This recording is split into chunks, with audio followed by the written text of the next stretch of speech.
Hello, everybody, and welcome back to the Games Done Quick Hotfix. Tonight, we are going to be showcasing some Alien Isolation. Before we get into it, just a few quick announcements and reminders. First of all, this is obviously not Fast Travel. The next show date for Fast Travel and Passion Project, although Passion Project is coming up next, but the next show date for those is going to be in 4 weeks, Thursday, November 6th, and then it's going to be returning to its normal Friday slot, November 14th at 7 p.m. Eastern. So in case you were wondering where Fast Travel was, that's where it is. It's going to be back in 4 weeks. With that said, just a few quick announcements for you. Games Done Queer is coming up October 31st through November 2nd, highlighting queer and LGBTQIA+ runners benefiting the Lambda Legal Defense and Education Fund. Prize submissions are open until October 25th. If you'd like to donate a prize, you can visit gamesdonequick.com/prize-guide for more information. Also, Femme Fatales is a community of women and femmes who share a passion for speedrunning, gaming, and charity. In addition to their 2 flagship events, they host activities year-round in their community Discord, like Game of the Month and Randomizer events. You can type !FF in chat to learn more and get involved. With all that said, I will hand it over to our runner commentary here. Let everybody introduce themselves. Alright, my name is Explosive Bullets. I'm going to be running Alien Isolation tonight on the All Missions category. So we'll be running with the no CC glitch tech, which essentially means that we'll be doing some major glitches, including silent running. I'm joined today by my commentator, Shirako. If you mind introducing yourself? Yeah, for sure. Hey, how you guys doing? I am Shirako. I am also another Alien Isolation runner. You know, of course, just here on the couch to do some extra commentary for. Thank you very much. And without further ado, I will start the run. A few things to note. This will be played on the Novice difficulty, which has a few changes from Nightmare, which is the other difficulty we speedrun on. And we also play on Max Gamma, so we can see more of the game. As for the timer, it will start when the screen appears after the back screen. So in about 3, 2, 1, now. So this is where the timer would start. It starts after loading icons, so the in-game time will remove the loads, which makes it much more fair for a range of runners on different hardware. So at the start of the run, we get introduced to the world of Alien Isolation on the Torrens. And we're in the... well, we can't see our feet because we're playing on 75 FPS, but if we were FOV, but if we were playing on a lower FOV, we'd be able to see our feet, which is what some runners like to do. I'm not calling you out. Yeah, that's right. I forgot, if you're not playing on the default FOV, then you can see your legs, but any higher, it's just, they're just not there. They cease to exist. Yeah, so you can play this game on multiple FOVs, but the main reason why we want to play it on the highest FOV is because when silent running, we have to turn to the left, and we couldn't see where we were going if we played on 45 FOV. So we'll be looking like this, and we'll be silent running, which is one of the glitches that we'll be doing throughout the run. So every time you see me turn to the left, that's what I'll be doing. I'll be running silently. And what silent running does is it completely trivializes the game and a lot of sections. So that's something which is greatly imbalanced. So no CC is like its own sort of glitch tech in a range of other glitch techs, which we will speedrun in the All Missions category. So you also have NMG, CC only, and CC FPS. So for no CC, this is sort of the original any percent before they found crouch clipping, sort of thing. So yeah. So the first level, the Torrens, this is the tutorial mission. The first few missions of the game are mainly tutorial missions with basic movement optimizations to make the mission a bit faster. one example is holding the door open for Samuels as he walks through. What you saw previously was dialogue skipping. So in a normal playthrough, you would enter the room and we would have to listen to the full line of dialogue.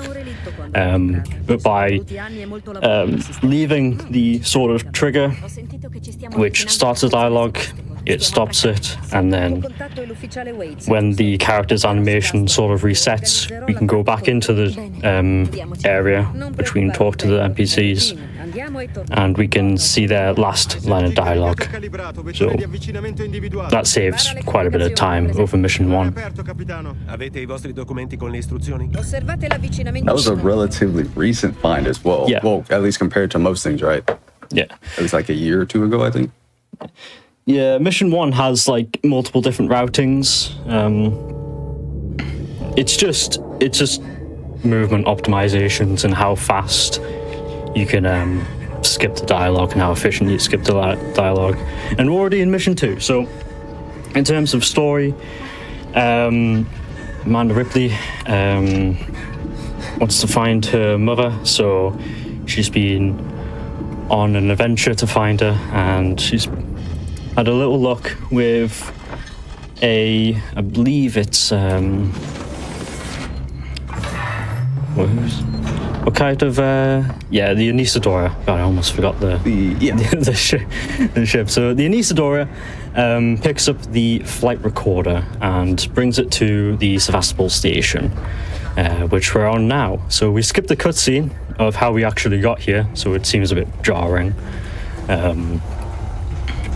But yeah, now we're here, and this is where we'll spend the remainder of the speedrun, this station, and we'll revisit some parts of the Sevastopol in later parts of the game. So a lot of Alien Isolation is open to explore and is open to backtracking as well. So you will start to recognize some parts of the station that you've already been at. But I'm sort of just rambling. So what I've picked up is flare. So one part of no CC is to plant clip, and we can do this with anything you can plant. So for example, a smoke bomb, flashbang, flare, anything non-lethal. You can plant lethal items like a pipe bomb or Molotov, but that's not recommended because it'll blow up in your face. But yeah, so flares are very useful in the fact that they're used to distract enemies and allow you to plant clip. So plant clipping is another way of sort of rerouting through the Sevastopol. So skipping portions of the game, you'll see me approach a wall, crouch down, and plant clip and hit a prompt on the other side. Because prompts in this game are very jank indeed. So I do want to say actually that you're going to be seeing a plant clip pretty soon here as well. Just to give like a visual example near the end of this mission. Yeah. And we'll be doing that with the flare we picked up. So this mission has 2 guaranteed flare spawns, and they're actually really useful. One of them will be used to plant clip, like Shirako said, and the other one will be used to distract some humans at the end of the mission. So you'll see both their uses in NoCC in this mission. As I was saying with the prompts, you'll see shortly that some of them are very jank and can be seen from places where you're not supposed to see them to progress the game a bit quicker. If you would like to see a run without the use of these major glitches, as we call them, there are no major glitch runs, which goes through the game without the use of major glitches, so silent running, plant clips, such like that. So that's sort of how we separate this sort of glitch tech. We ban and allow certain major glitches. So in NoCC, we allow basically everything but crouch clipping. So almost every door in the game can be clipped through if you bind your crouch to a scroll wheel. So that's prevalent in any percent, where we can beat the game in about 22 minutes. And it's very fast, it's very, very game breaking. Like most things in this game, station is a bit buggy. So the first part of No CC is about to begin. So there is a wrench which we would need to go through a vent to get, but if we just look through this wall, and we can see that from the other end. So now our camera is locked, we cannot move it, so we're going to have to unbreak the camera. And how we do that is we have to get into a locker. Conveniently, there's one right here. So that sort of worked out in our favour. From now on, it's mainly just walking with Axel. Here he is there. So we'll be with Axel for about 15 minutes before he inevitably meets his demise. So I can't wait for that. He dies. Spoilers. Spoilers, yeah. Minor spoilers. So while we are just walking, I can explain a recent find. That's not really that huge, but it's just something that I can do for free. So recently, we made an overlay which shows all the positions of the NPCs throughout the map. And what we found is that if we don't look at NPCs, they will move slightly quicker than if we looked at them. So if you're confused at why I'm staring at a wall, it's because Axel will walk slightly quicker to the button. And for whatever reason, the button inside the elevator can be activated if we just crouch in front of it for whatever reason. No idea why. So we are now in this elevator for the next 30 seconds. Which is... You know, I think the coolest thing about what you just said, where if you don't look at NPCs, they walk faster. I don't know if it's cool or scary. That also applies to the alien as well. So let's say you're in like vents, for example. You look away at the alien, he goes even faster in the vents. I do remember you showing me that, EB, and that was terrifying. Yeah, so speaking of the alien, it does, you know, as great as some people may say it, it does cheat. It does have methods of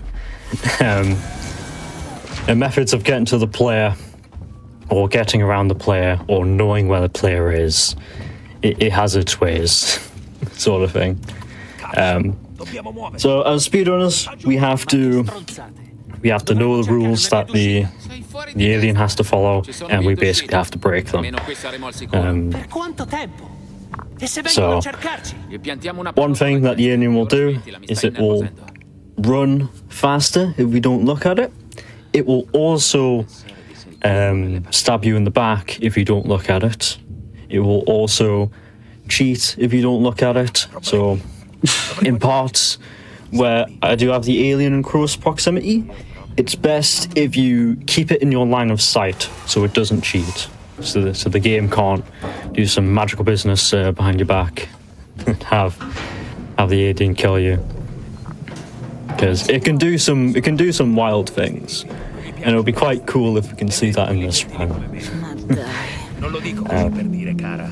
But yes, I've seen one too many of those deaths, you know, where someone's running past the alien after they flame them and then they just get backstabbed. Yeah. It's so sad.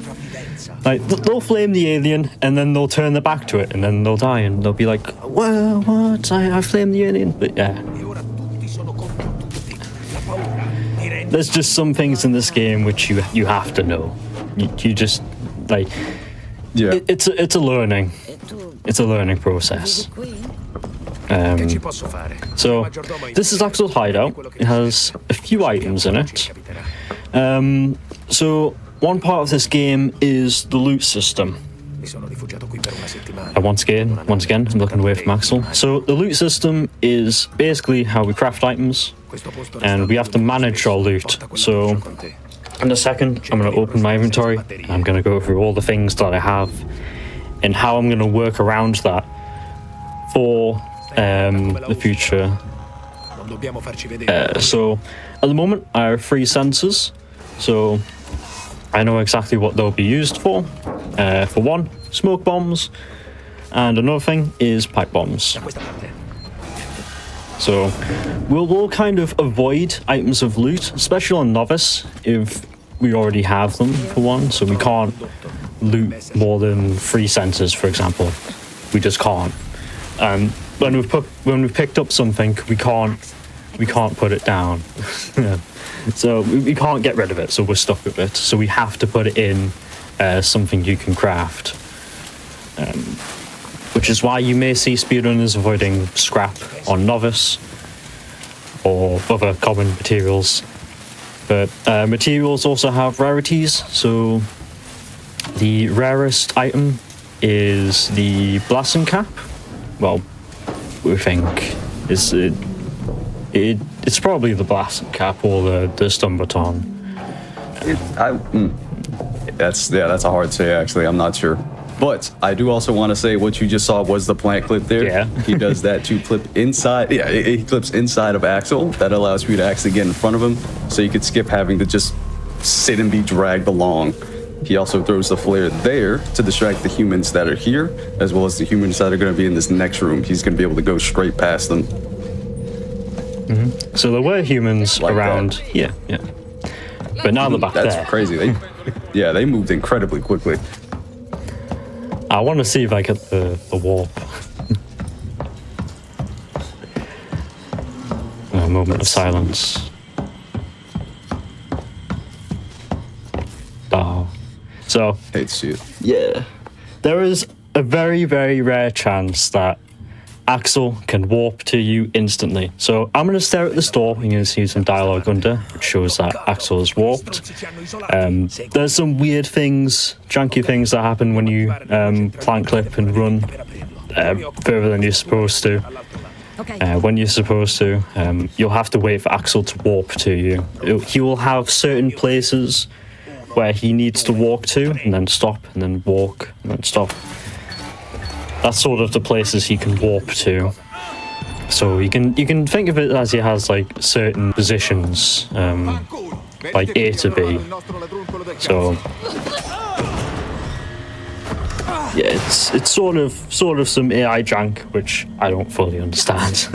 the Axel warp. All I know is that he will warp in either 10 seconds or instantly when you get to this door. That's pretty much it. That's been a mystery for years. For sure. Yeah, hopefully he doesn't stop there. So, unfortunately, we do skip the cutscene which shows Axel dying, which I'm sure some people are very disappointed about. Incredibly, I am one of those people. A big part of Alien is waiting for trams. I can't wrap my head around the RNG, which is the trams. But these are sort of the breaks in the run. Like at the end of most missions, you'll get a breather, you get to wait for a tram, and you get annoyed that it's slow, or you're happy that it's fast. Yeah, basically. Yeah, basically. So, this is actually one of the longest trams in the game. It's also meant to be the most suspenseful, but it's really not. If you don't do anything, then nothing will happen. But stuff will only happen if you panic and run around. Mm-hmm. Because the alien can in fact drop here. Or smack the wall by accident, which I almost did. Yeah. I was. I thought you did that on purpose. Just a flex. Just. But yeah, got so much to go over. So, yeah. So with the wrench, you can see I'm not exactly swinging it. I'm starting to swing the wrench, but I'm stopping. and that'll sort of come into play later. Because the game wants to be suspenseful, some of the reload animations will be quite long, or some of the animations will be quite long with the weapons and that. But we have ways around it. For example, if you peek while reloading, you'll cancel the animation. And because the reload animation is longer than the time it takes for ammo to actually appear in the weapon, because it just appears in the weapon. Yeah, so as soon as... On Novice, you'll be able to see it. So ammo from my reserve will go into ammo in the weapon. And as soon as that happens, I'll just peek to cancel the reload so I can fire quicker. This is sort of how we get around this part. So we will shine the flashlight to stagger the humans so they don't walk around the corner quicker. And they'll be sort of staring at the wall. Wall staring. Wall staring.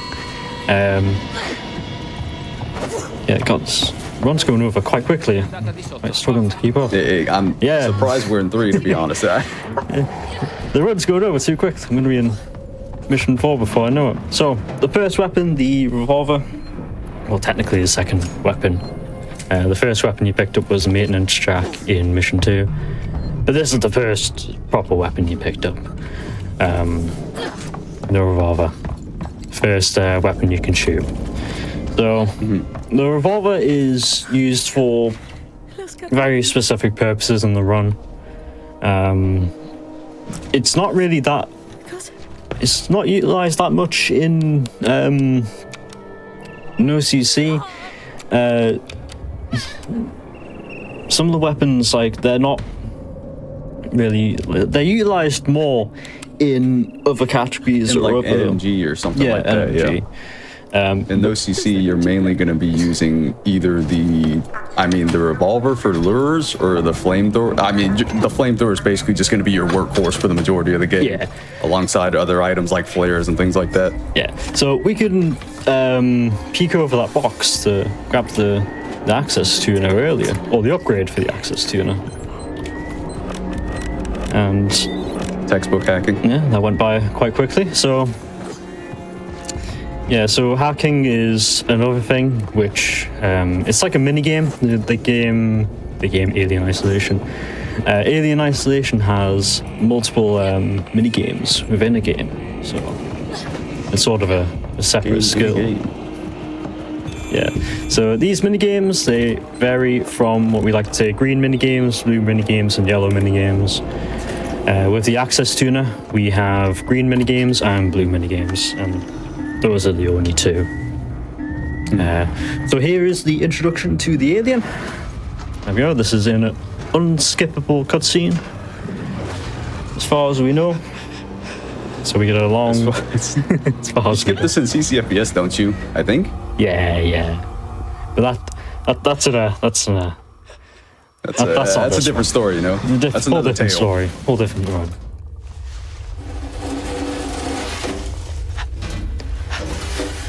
Yeah. So hacking itself, it's sort of its own niche skill. I don't want to, and I say niche mainly because it's something that is utilized a lot throughout the run, but not a lot of people will generally try to like get as good as possible at it. I believe the first person who really tried to get good at it was Darkstar, and then past that point, it's sort of just, you know, basically like every top level runner will just grind it forever. So once you get at like the top level, you can play it, you can do these games extremely quickly. And that's going to come up pretty soon here. Once he goes up the stairs, he's going to have to do this hack fairly quickly, or his chance of dying is quite high. Yeah.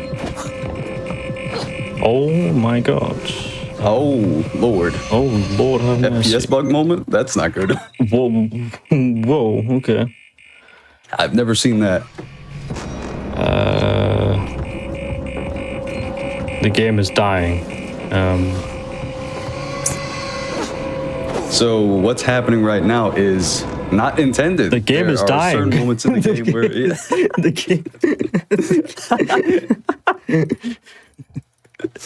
I'll just reload the game. Yeah. It's a good job I saved. It's a minor inconvenience, you know. Continue game. It's a good job I saved. That is God, yeah. Well, good job. It's a marathon. There we go. Smooth frame rate. Right. So, up ahead, we'll get a section with some humans and the alien. So, a lot of this game is pattern recognition. So,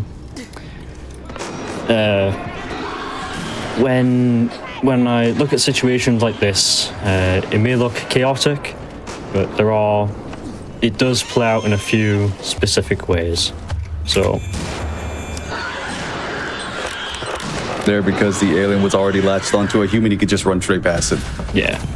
So when I look at how one human moves in that pattern, I know roughly how the rest of that situation will play out. So the game isn't as random as you might see some people make it out to be. So on YouTube, you'll see some reviews of the game saying the game is completely random, the alien is unscripted, and blah, blah, blah. But the alien adapts. Yeah, but at the end of mission 3, in a speedrun routing, you will have set patterns which you can learn. So it's not completely random, and it's not completely foreign to a runner. Going into a new run expecting complete randomness. So what you saw me picked up was the motion tracker, and that's not particularly that useful in the OCC because we don't need to know where the alien is for the most part. Yeah. We can just kind of ignore the alien. We're coming up on our first blue minigame also. Very exciting. Yeah, so those... one thing to note about the blue minigame is that the input lag at this very left side of those kind of columns, you won't be able to hit them because the game has input lag on minigames. It's the same with green minigames. There is a set limit as to how fast you can actually hit the symbols. If there wasn't, we could potentially be much faster at hacking, but there is a set cap. We would. Yeah, we would be unbelievably fast at hacking if there was no input lag. Yes. So this is the sort of introduction to the working Joe. So there'll be an issue now and later on in the run in later missions. But yeah, they're sort of another threat to sort of think about and worry about alongside the alien. But because we've played this game hundreds of times, we know exactly what they're going to do. So that Joe is going to go up and he's going to sit right at that PC. So this area is basically free, and with the use of silent running, once again, it just trivializes the game. No enemies will be able to hear you. They can only see you, so you're not invisible. It's not that overpowered.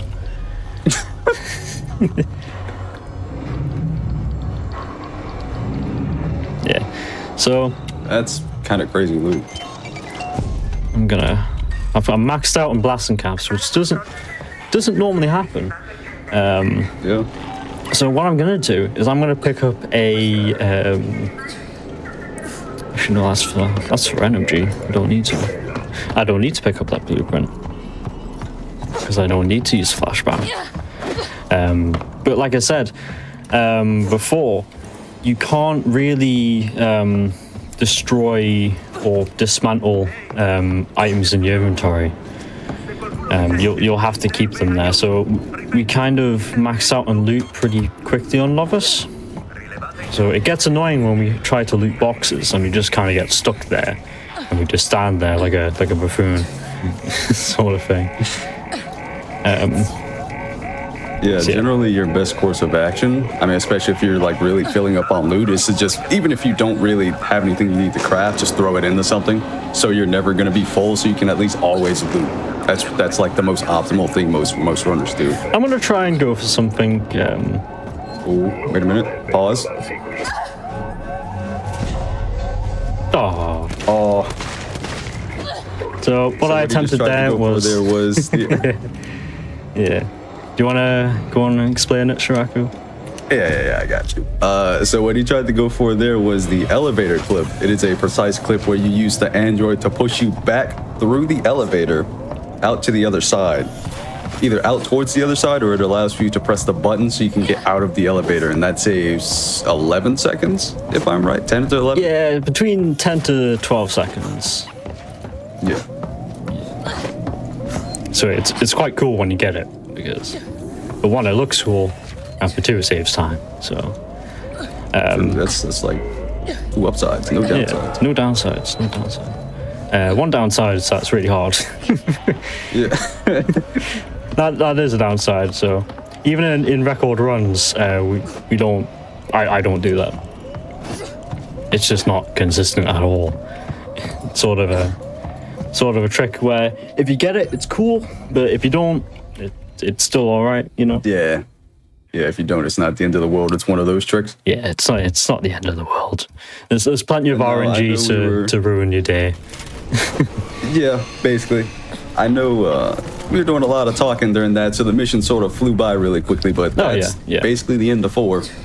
All we have to do now is just go down to the tram and then head to the start of mission 5. Now, mission 5 is the mission where most people get stuck. Because it's the first mission which properly introduces the alien. I should probably go over here and get the medkit. So there was a peek clip, and it allows us to grab prompts on the other side of doors. So if there's a prompt which you can interact with on the other side of a door, such as this, we can peek over the geometry of the door and we can hit it from the other side. So that's just another instance of prompts being extremely jank in this game. The reason why I went over there was because he has a medkit and loot, which is quite helpful. Yeah, guaranteed medkit that always spawns. Very nice. This is right. So as for loot, I would want preferably 2 smoke bombs before mission 10, and we're going to be crafting a bunch of pipe bombs. So that requires blasting caps, sensors, SCJ injectors, all the stuff which is hard to find, unfortunately. Novice makes it a bit easier. So one thing which you can do in NoCC, and oh no, very oh Lord. You can very easily see the pipe bomb blueprint up there.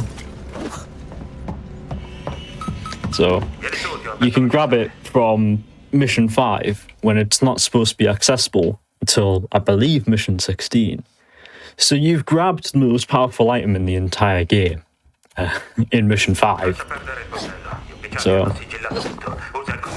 that's something which, I mean, it's not too overpowered, but it is still something that can be incredibly game breaking, because up to mission 16 you're only meant to have the V1 pipe bomb, which can only do enough damage. I believe a V1 pipe only kills a Super Joe. With a direct hit, it doesn't kill it with splash, so... yeah, direct hit, yeah. Yeah. So, the reason why the VP pipe bomb is useful is basically it's basically a portable nuke. You can throw it, the blast radius is huge, and it does a lot of damage. And you'll see in Reactor, if I use it then, that it will wipe out all the working Joes there. It's basically going to erase everything within the vicinity. So, the thing with NoCC is you want to craft as much pipe bombs as possible. So, there are certain strats in the game where, I mean, if you don't have the loot, there are different strats you can do. If you just don't have the loot, there are alternative, I like to call them low percent strats. So this is especially prevalent in Nightmare, where loot is less common. You're not always going to have enough loot to do a strat, so you'll have to improvise on what you got, basically. You'll do less of that in Novice, but it's still there. That's the alien, by the way. Yep, that's the alien, which we just completely ignored. I'm just going to run past it, and I already know the key code, 1702.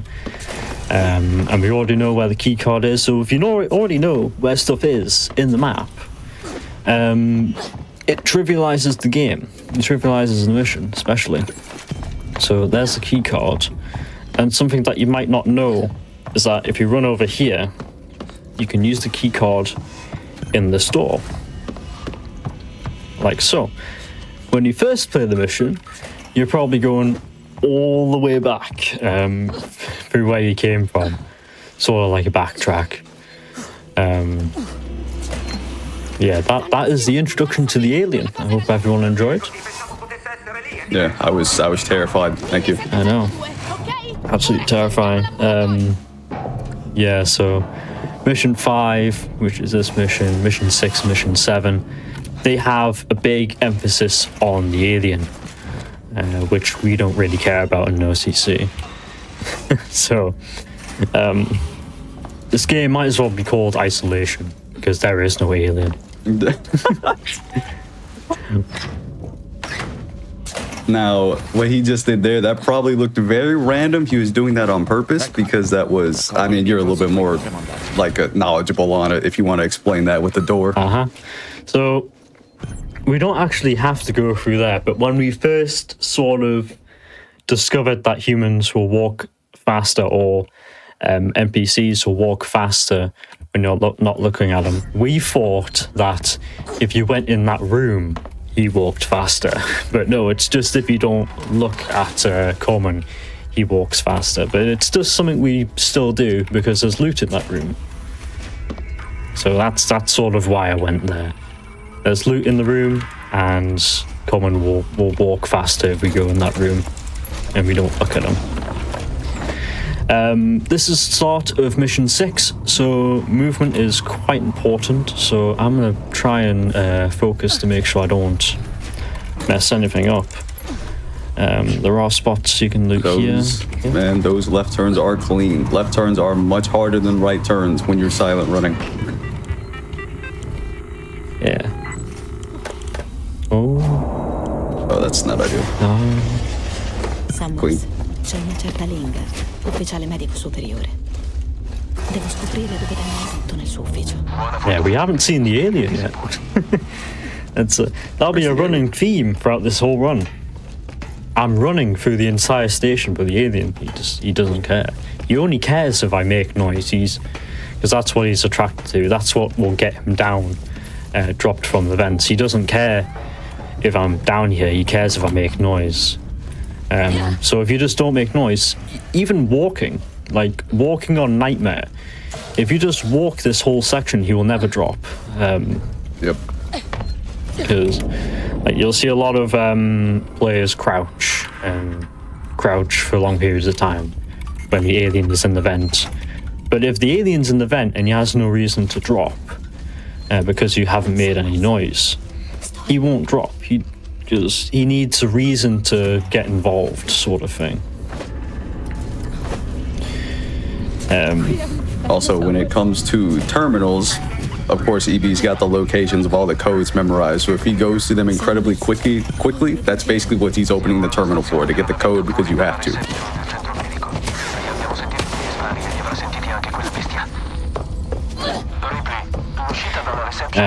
What you saw there were 3 humans, and we've named some of them. So one of the humans is called Jeremy, and another one of the humans is called Heidi. There are some other names, but those are the 2 main ones, which if you watch Alien Runners, those are the 2 most reoccurring names. Jeremy is the black guy with the blue shirt, and Heidi is the girl who screams in Mission 3. Those humans are also, it's sort of random where they're gonna be there. we got pretty unlucky with the pattern there in the way, but depending on where you hear the motion tracker beep as you're entering the room, this room that he's about to re-enter, as you enter that room, depending on where you get the beep, that is going to signify where they are. Got very lucky with players. Got 5. Oh, you're at 5. Wow, that's great. Yeah. Completely RNG. Like, you could have none here. A steep drop? I'll be fine.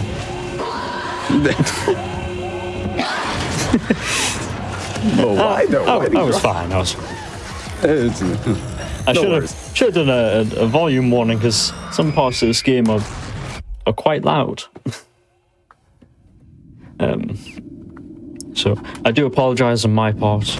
But this is sort of the ending to mission 6, and coming up is mission 7. So that revolver, which we picked up in mission 3, is going to come into use in this mission. So if you can hear me over the flames and all the stuff that's crashing down, we're going to basically use the revolver to lure some humans to a door. That door separates us from a part which we need to repair an elevator. So in the next mission, we'll go through a long vent, and then we'll drop down, and then we'll do some cool stuff. So also, at the start of that wake-up sequence, there is a guaranteed med kit that was on the floor there. That's why you look down very quickly before actually starting the sequence. Also, this cutscene, Also, this cutscene will do a set percentage of damage to your health depending on what your health was when you entered. So if you notice at the end, my health dropped a bit. So medkits are really the only way to heal that health. So it's important to have some when you can. And there are specific parts in the run where you do want health to heal. So it's sort of like a routing thing, so... Another blasted cat. That's crazy. So, if you want to do much more risky sort of route in a level, you'll usually take more damage, requiring more resources and more medkits and whatnot. So there is a sense of like freedom in what you can do and the sort of routes you can take throughout missions. But for this routing in mission 7, I will be taking a lot of damage off the sort of electrified floor, just to save a little bit of time. So I'm going to shoot at the floor to start luring the humans. Oh dear. That might be a problem. A little bit concerning, but I'm sure it's fine. Actually, you know what I'm going to do? I'm going to save. What saving will do is it will reset Steve's pattern. So Steve will be somewhere else. Steve is, when we refer to the alien, we'll refer to it as Steve. So I'll shoot once there. That'll get the humans moving, and another shot there, which will get the humans moving to that specific point there. So the reason why I did a save and reloaded is because Steve was going to be in range to hear that shot, and we don't want Steve to interfere with the lore. Because if he interferes with the lore, this whole sequence breaks. It's very, very tight with the timing, and it's very precise.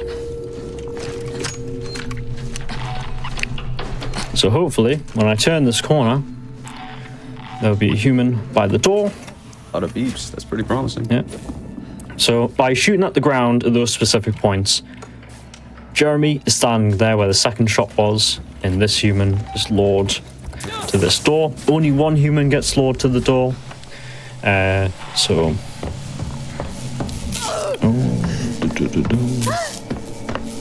And that was also a peek cancel with the stun baton, because if you peek cancel, or if you peek to cancel the animation as you're using a stun baton, it's got a much further range. And now we are basically at the mercy of the game. Whether Steve wants to drop randomly, which you can do. That flare will lure the humans, because the humans can see the flare through the wall. We call it flare magic. So if you're interested in why I lit a flare and threw it at the wall, it's so the humans can actually see that flare through the wall. And as I was silent running around to the right, they were running behind me. So we sort of crossed each other. And that's basically mission 7. It went off very smoothly. I'm very happy with that.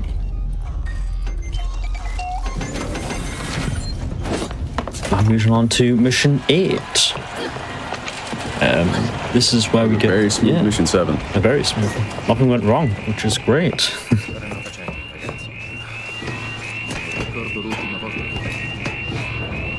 Some loot on the table. There. Thank you very much. And there's actually loot in this box if you're so inclined. I don't think anyone actually does that. I was gonna say, I think that box was empty anyway. Yeah. Alright. So, mission 8. This is where we get introduced to Marshal Waits, and he will tell us to reactivate the tram. So it's just a little backtrack and a little side quest which we get going on. That was the first 4 symbol hack. So every time we upgrade the access tuner, which is what we did in mission 7. Oh my goodness. Every time we upgrade the access tuner, we will have more symbols to input before we can complete the hack. So that was the first 4 symbol hack, and the next upgrade will have 5 symbol hacks. So what you saw there was I believe this is a type clip. Was that? That is a prompt clip? Oh yeah, prompt clip. That's the word. Yeah. Right, so a human will spawn in this elevator. So what I'm going to do is I'm going to plant a flare down so he doesn't leave there.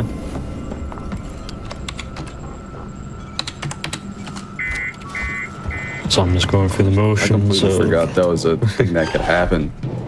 You can drop 2 flares. Yeah, if you drop a flare and then hold out another item, you'll drop another flare. It's quite interesting, but yeah. So that human won't leave that elevator. What that also does, it allows the Joe to be distracted by him, so he gets out of our way. Then what we can do is we can plant through this vent and get on our merry way without opening it. So Incredibly clean. yeah. That skips the getting the cutter, as well as the entire animation of you cutting the panel off, which I believe is like 40 seconds. It takes so long. It takes so long. It takes forever. Yeah. So at the end of this mission, well, not the end of this part, we'll hit a tram button, and then humans will appear upstairs, and we'll say hello to them. Hi guys.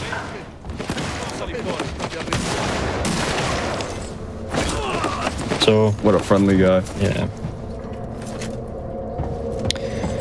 So they'll have some nice loot on them. They're absolutely stacked with revolver bullets.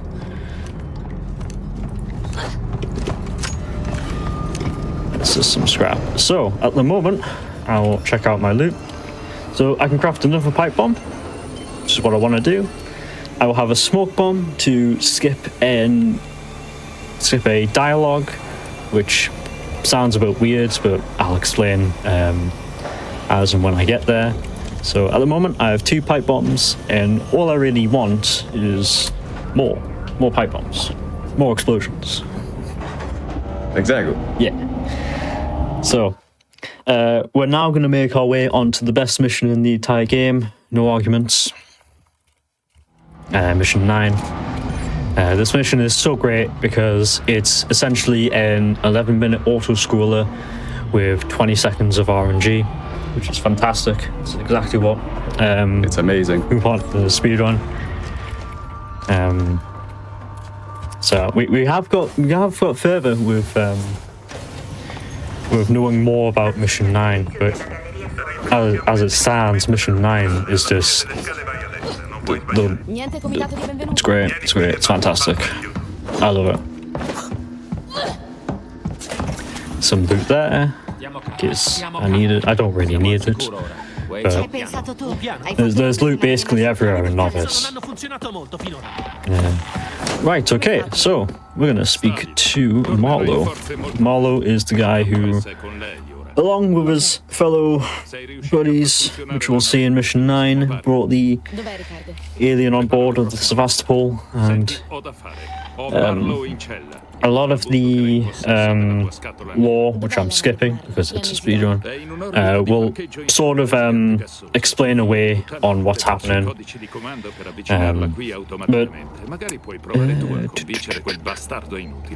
Right now, we're just listening for Waits' dialogue to finish. I'd before we can actually go press the button. I stopped so I can hear it finish. Yeah, so That's why he was standing right next to the chair. yeah. So there are certain places where you can stand and still talk to NPCs. Like in Mission 1, there's a certain box which you can stand in and you can still talk to NPCs. And you want to stand as close to the edge as it so you can hit the next. Basically go from point A to point B as fast as possible. So this mission is Mission 9. What it essentially is a flashback mission to Marlowe and his crew when he picked up the alien. So this is a sort of... This is similar to what happened in the first Alien movie, if you've ever seen it, which I do recommend. Basically the same thing's going to happen. So, a few things to note about these guys. This is Heist, this is Meeks, and this is Foster. And what they'll like to do is they'll like to travel in a line. And conveniently, the order at which they will travel in, with one in front of the other. The NPC which we need to progress is, he's at the back of the line, which is really helpful. Yeah. So this is going to be essentially 11 minutes of this. So this is what the speedrunners are hyped for every time they start a run. Oh, I can't wait to get Mission 9 so I can lose. Whole W for 11 minutes. Yeah. You know, it was the only reason why I was booting up the game, just to get them 9. Oh, I can't wait to get a Mission 9 and lose 10 seconds. I used to be in a... I'm not going to say.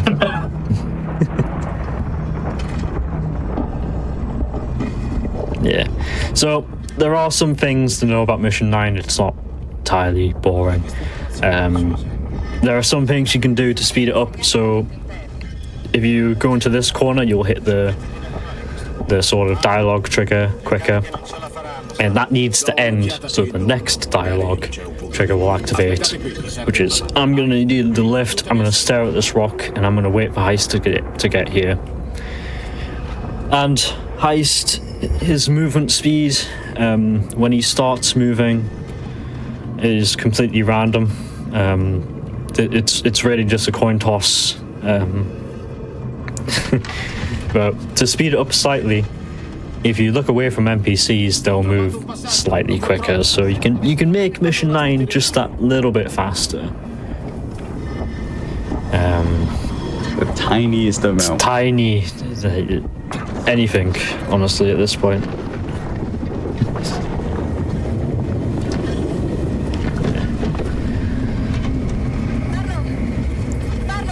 So Marlowe's alright. He just tripped over. He's fine. So we just got separated from our guys. We're gonna need a way to reunite, and how we do that is we're gonna plant an explosive. So you'll see that in a moment when I get there. Eventually. Yeah, it can't be overstated how much of an auto scroller this is. You're just holding W. There's not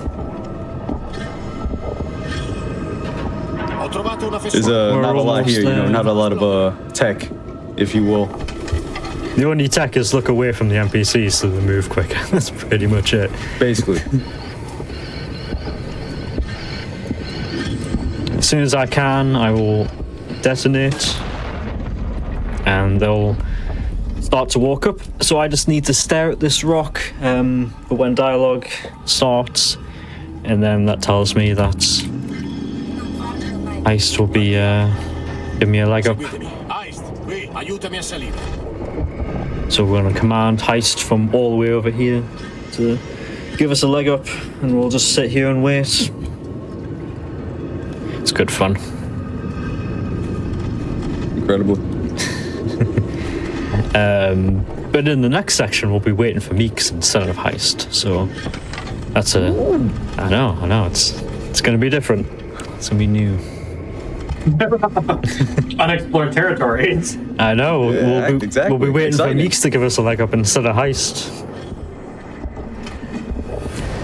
So there you go. Here's the derelict, and the game gives us the opportunity to enter it. So the screen's going to fade to black. Marlowe's going to use his magical powers to teleport 50 miles so we can enter it. There we go. So we're now going to find the source of the signal. So when this mission eventually finishes, that'll roughly be the first hour mark. So I know we're going to be taking breaks every sort of hour or so.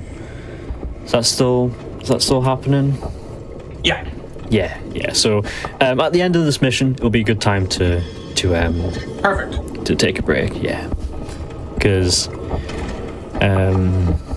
yeah. I mean, to be fair, this mission's so exciting. I need the break, right? I need to unwind. I'm gonna be exhausted after this.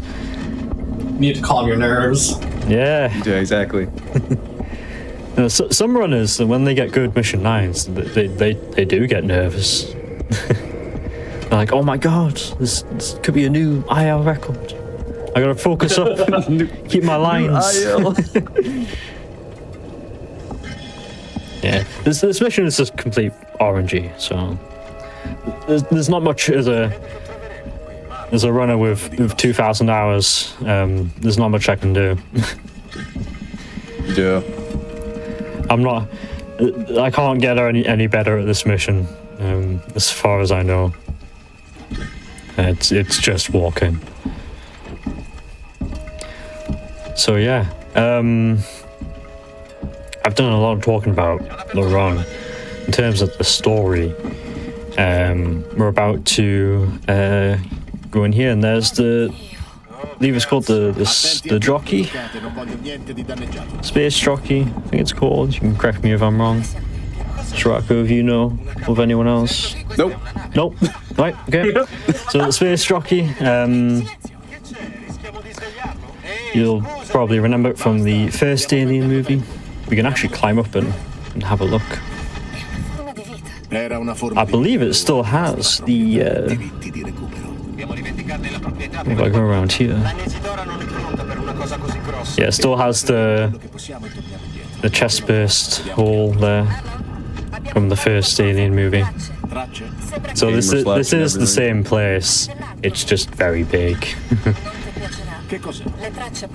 So here's another place where we have to stare at. For Meeks to give us a leg up. So something else which we can do is we can, just to save a bit of time, is we can tether NPCs to us, and you can walk with me. This is probably the most egregious example in the run of NPCs sort of tethering to you and moving with you. So instead of him walking around there, we can get him on a better line to move over here. So he's gave us a leg up, so that'll be the last leg up of the mission. The last bit of RNG which we have to deal with. Yeah, so once we deactivate the beacon, we'll go back and we'll take the winch down and we'll see the area with the eggs. Unfortunately, I'm going to skip the cutscene which shows one of the crew being very smart and sticking their face in the egg, which is a staple in the Alien universe. With people just sticking their hands in places which they shouldn't.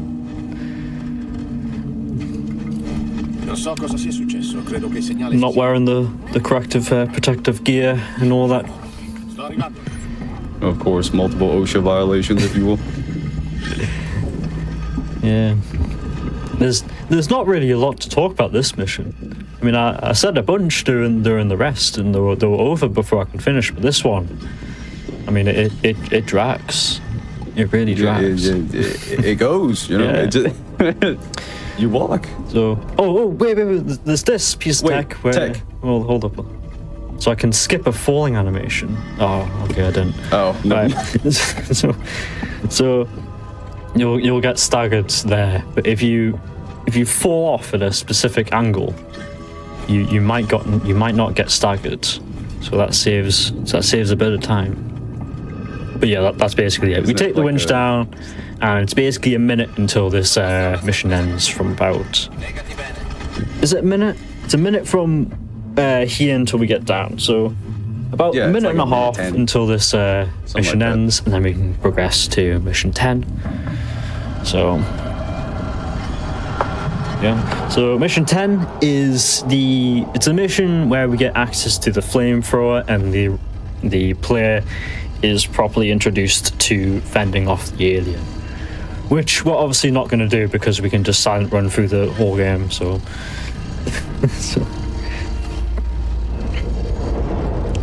so yeah, it's all good fun. Yeah, the moments we'll actually see the alien are when the game will basically sit it directly in front of us for the most part. But other than that, we're not going to see the alien. Yeah.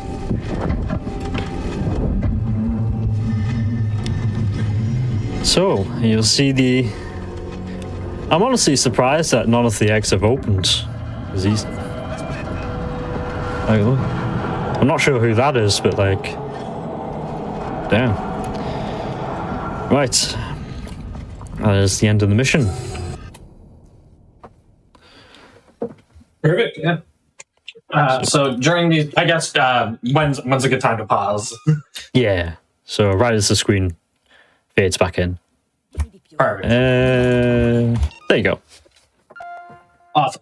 So during these longer runs, everybody would like to take breaks every hour or so. Just everybody get up, stretch, get some water, anything y'all need to do. Just a quick reminder before we go to that break. GDQX is back at Twitch.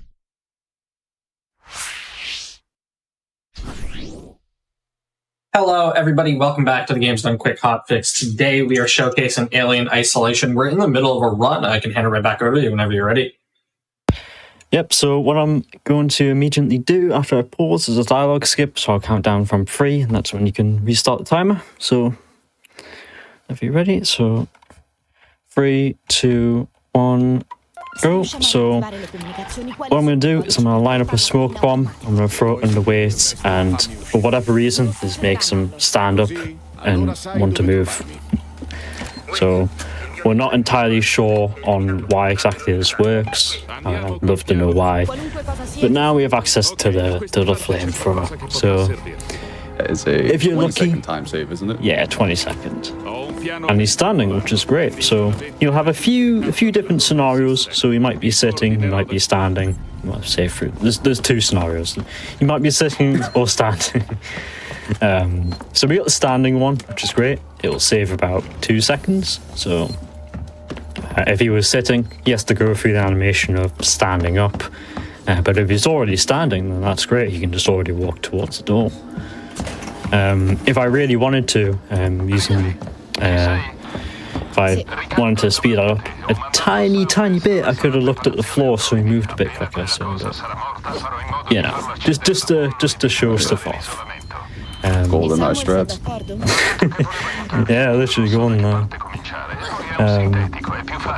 So once again, I'm going to be using a tram, so it's a bit of downtime to loot around.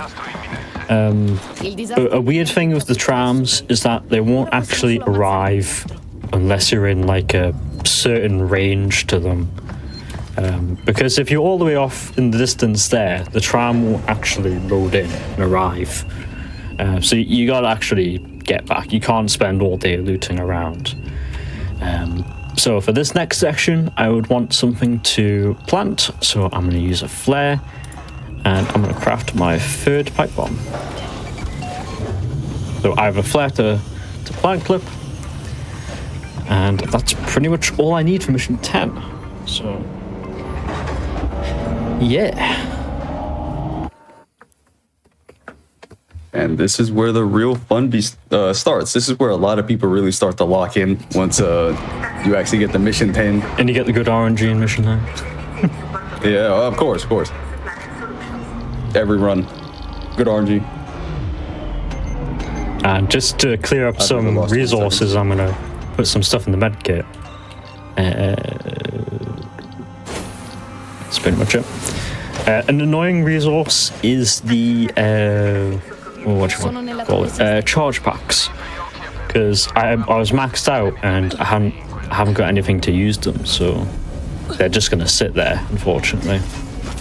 So above my head, the alien is traveling above me, and he's actually traveling towards the tram area, which we came from. So we can actually run now, and he shouldn't drop if the game is actually working as it should. But there is a chance. This is alien isolation after all. But the alien was traveling above my head, and he's traveling down to the tram area. So if you know exactly how the alien works, and how the alien moves at the start of a mission, you can accurately predict what times he'll be out of range and what times he'll be in range. The tracker does some of that for you, but for the start of Lorenz, which is this section, the alien will do the same thing every time. Every time you load into this section of the game, the alien will go overhead and to the tram section at the start. So if I silent run out of that tram section, I won't aggro the alien. The alien will have no reason to drop, and I can run freely. So after I use the terminal, I have to silent run, because that's roughly the time in which the alien will return to this area, and if I was running, then he would drop. So that was the most efficient. Oh yeah, go on. Yeah, I was about to say the same thing. That was the most efficient order for those. We were going to say the same thing. Yeah. And that was another brace clip there, as you saw, or a plant clip, excuse me, with the flare where he places it, puts his head through the wall, he can grab the brace. Yeah. The one downside to using the flare is Steve actually doesn't make that much noise. He doesn't make that much ambient noise. So what can happen is he can vent out of this area, he can drop down there, he can sit down and stare at it, and because I'm silent running, I don't aggro the alien. He doesn't notice me, and I can just run into him as he's staring at the flare. Happen there? Yeah. I've never seen that. That's interesting. So there are downsides to silent running, surprisingly. One of them is because you don't make noise. You won't get any feedback from the alien, so you can just run into him randomly.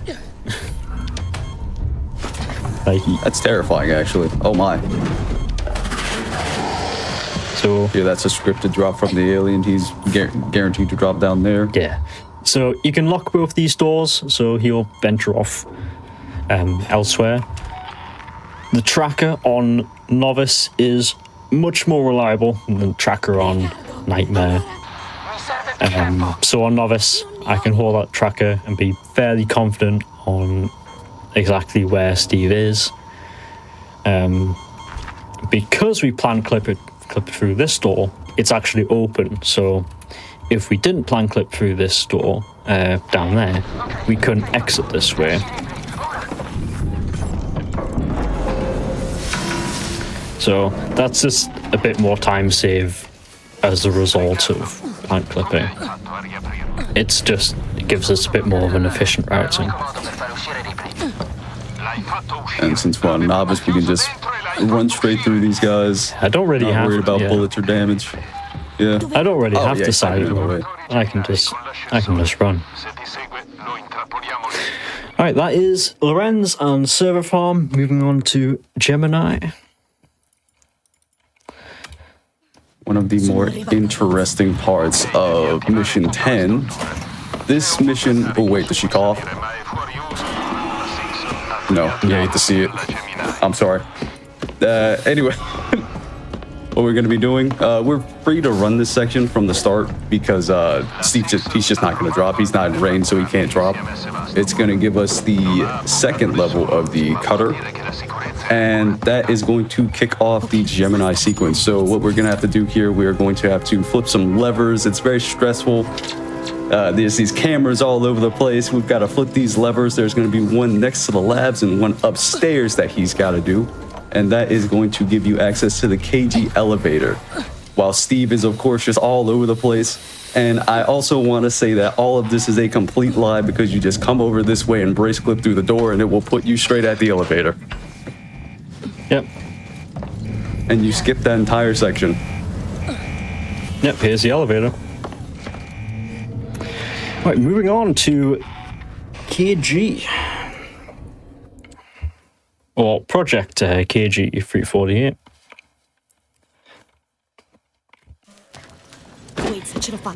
So the alien actually isn't active during this part. It's only active now when the objective appears. So you can hear him fumbling up there. But yeah, it's mostly just the same. Mostly just the same routine of silent running, and all that jazz. Now the reason, in general. Oh, what? Sorry. No, I was gonna say this mission in general is for this category. It's a breeze, but for a mission, a category like NMG, this is probably the most stressful mission. One of the most stressful missions. It's such an interesting contrast. Yeah. What this what No CC lacks for in the alien, it makes up for in the fact that you have to be very, very good at movement. You have to be very, very good at hacks. All the stuff that you do which doesn't involve the alien. Like, because you don't have the alien, because the game is so trivial, it really, really rewards consistency, especially over a 2.5 hour run. So every sort of part, every hack, every prompt, all the movement has to be done pretty well if you want to get a good time on the NoCC leaderboards. And there's still RNG and there's still stuff like that, but because we don't have the alien, it becomes a case of how consistent are you at the movement and how consistent are you at the tricks and all that kind of stuff. There's different skill sets and different kind of glitch tech, but in NoCC, as you've probably been seeing throughout the run, it emphasizes movement and such like that. And it's sort of what's great about Alien Isolation is because it has such a wide variety of glitch tech and categories that it can appeal to a wide variety of runners. Like, there are runners that will only run NMG any percent, a certain glitch tech, or whatnot. And in that way, it's quite good because it appeals to a wide range of runners. So if you don't like one glitch tech, then maybe you'll like another one, sort of thing. Yeah. So if trivializing the game by not involving the alien isn't for you, then something like NMG would be. So yeah, that's just something I want to say, because this isn't sort of the only way to speedrun Alien. There's other ways which have different skill sets and whatnot. So multiple different categories to suit someone's taste. Yeah.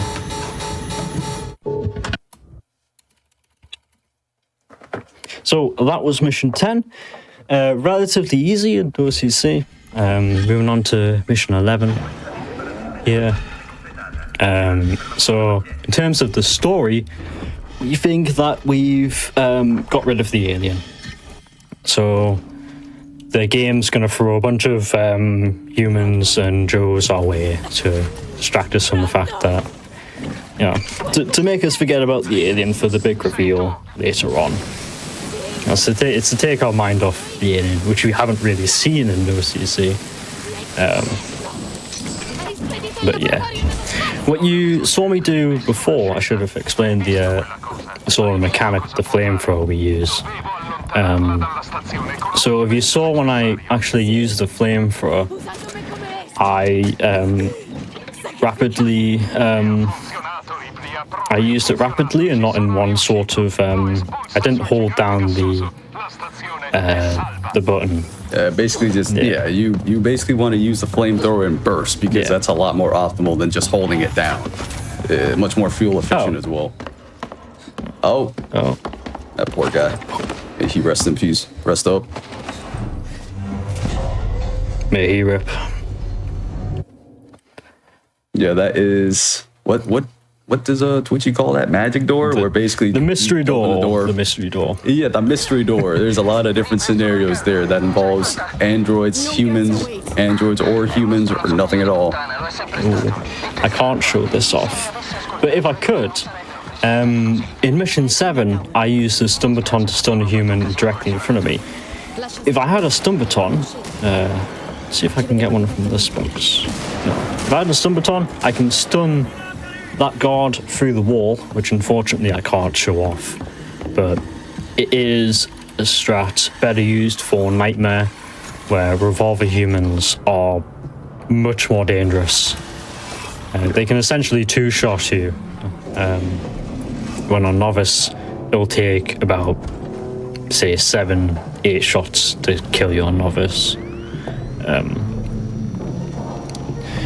Yeah, so unfortunately I couldn't show that off, but I can just ignore them on Novice, which is great. Yeah, it is a very cool strat to see though when you can get the stun baton charged through the wall. Yeah. So all the androids are currently going rogue, trying to kill us.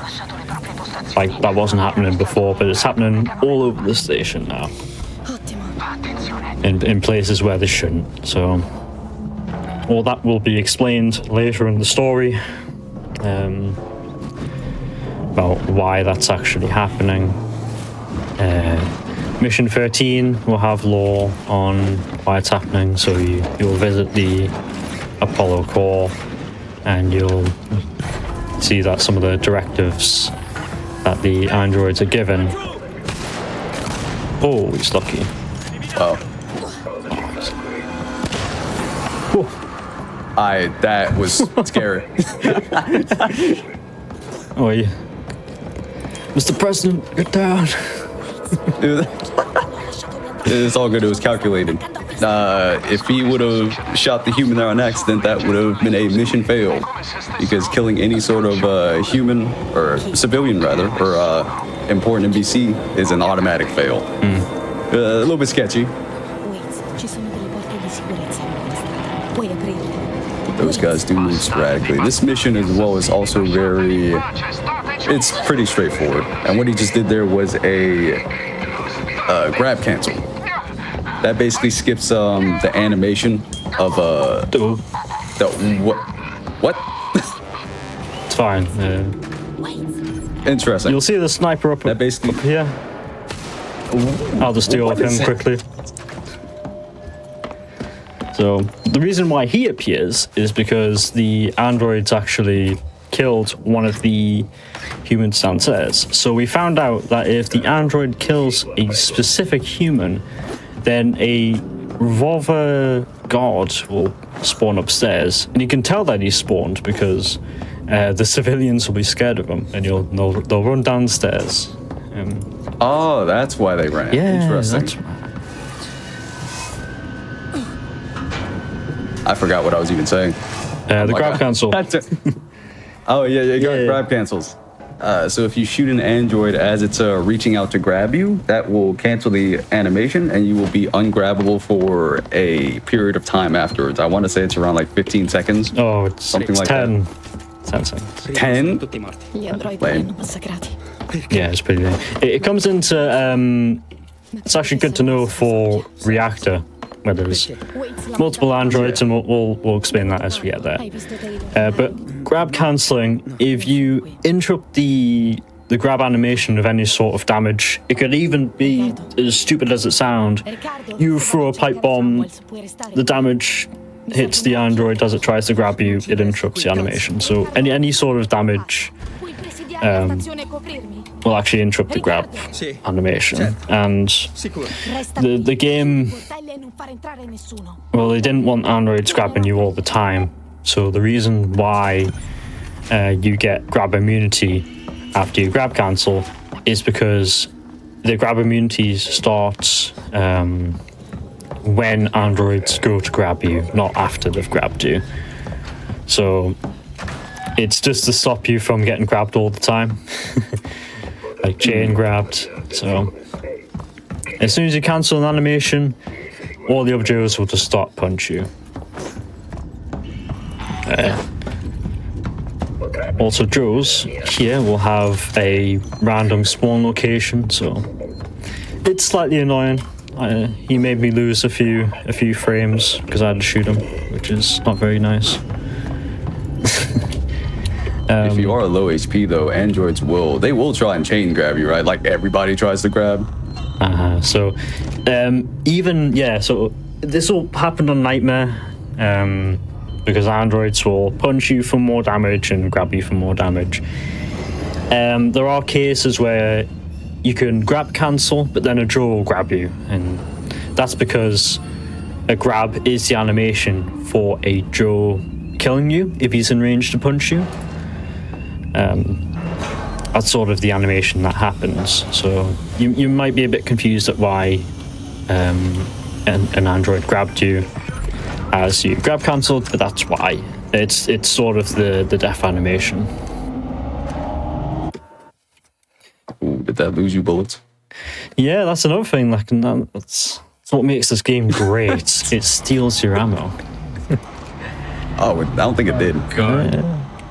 Yeah, so I don't know why this happened. Maybe some knowledgeable people are watching at the moment. They can share in chat. But loading screens they'll consume your revolver bullets.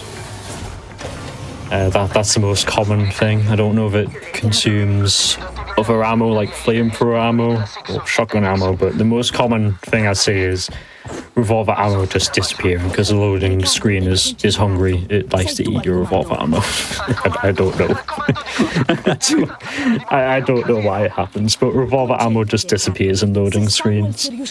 So before you go into a loading screen, you want to load as much ammo into your revolver as possible.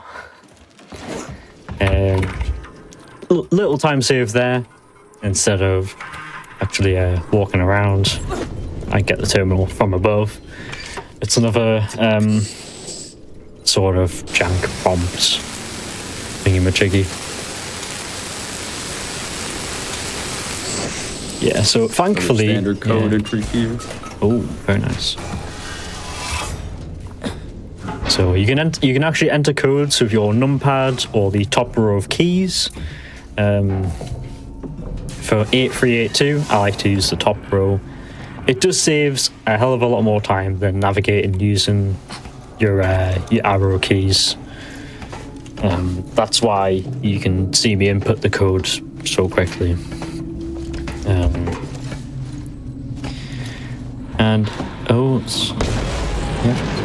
So another loud cutscene. Yeah. Game loves its loud cutscene. There goes the box. Now coming up is going to be another trick. This is called Super Amander. Let's see if we can get it clean. Super Amander, that breaks your camera and allows you to enter the vent early. Yeah. All you need to do there is press E twice. That's all you really need to do. You gotta look up and you gotta press E twice in rapid succession. Yes, incredibly difficult, precise gameplay, of course. For androids that we know are alive, but they're taking a nap, we can flame them just so they can, because they have like 1 HP. Instead of like staring at them as we move around them, we can just flame them on the floor. It's a bit more efficient. Like in Mission 10, there's also a more efficient way to do these conduits as well.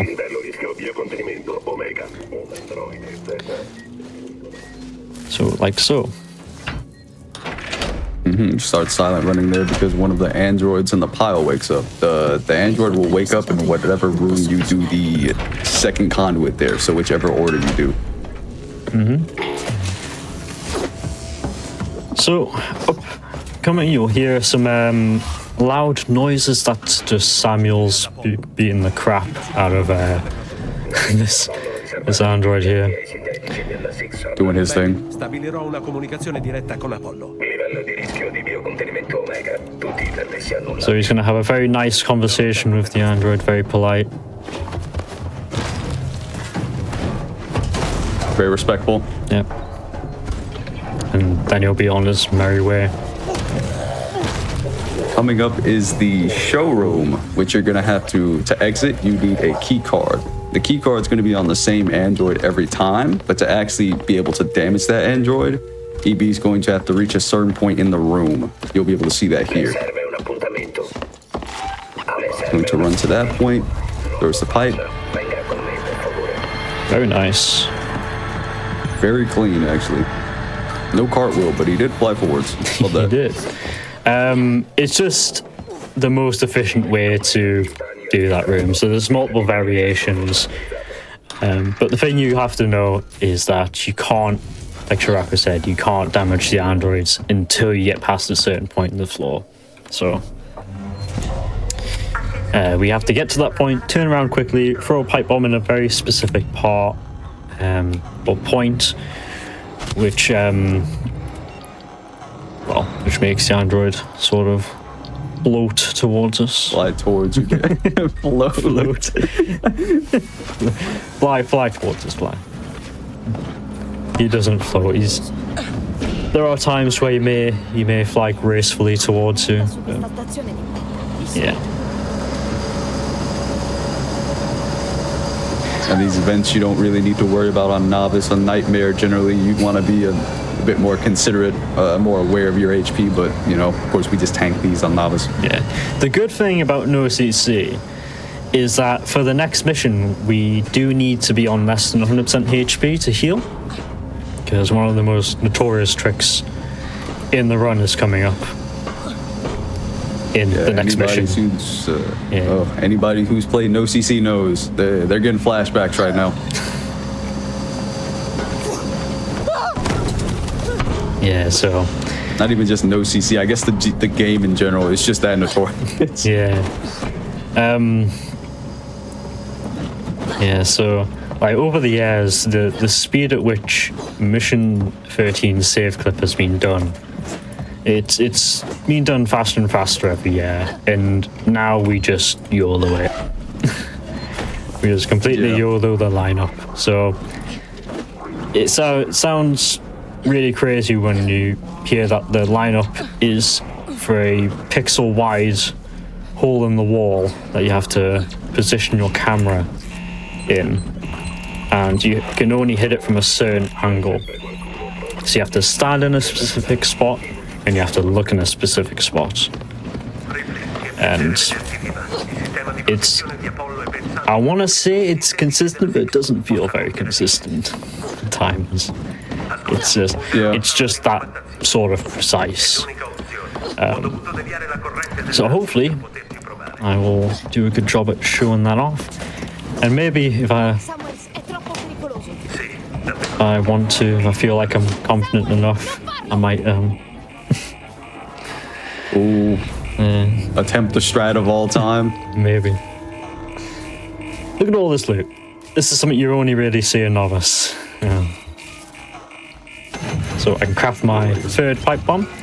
So I can use pipe bomb in mission 14. That's about 2 times mission 16. So like, I'm looking at my items and I'm thinking in my head when I'm gonna use these later in the run. So I'm just planning out what to actually craft in the future. So it's mainly just pipe bombs.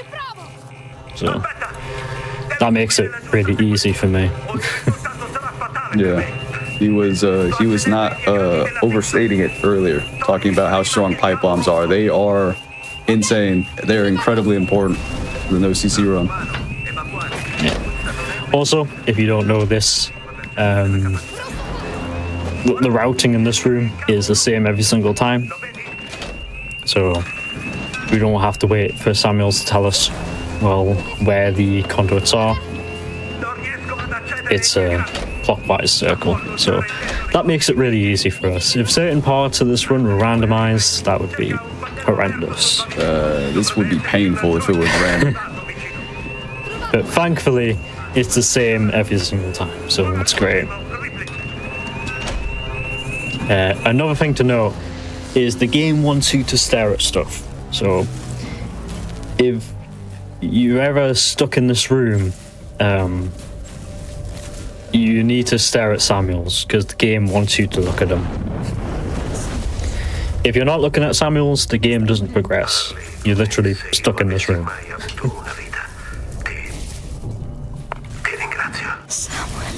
So we're just going to wait for the dialogue to finish. He's just staring him down.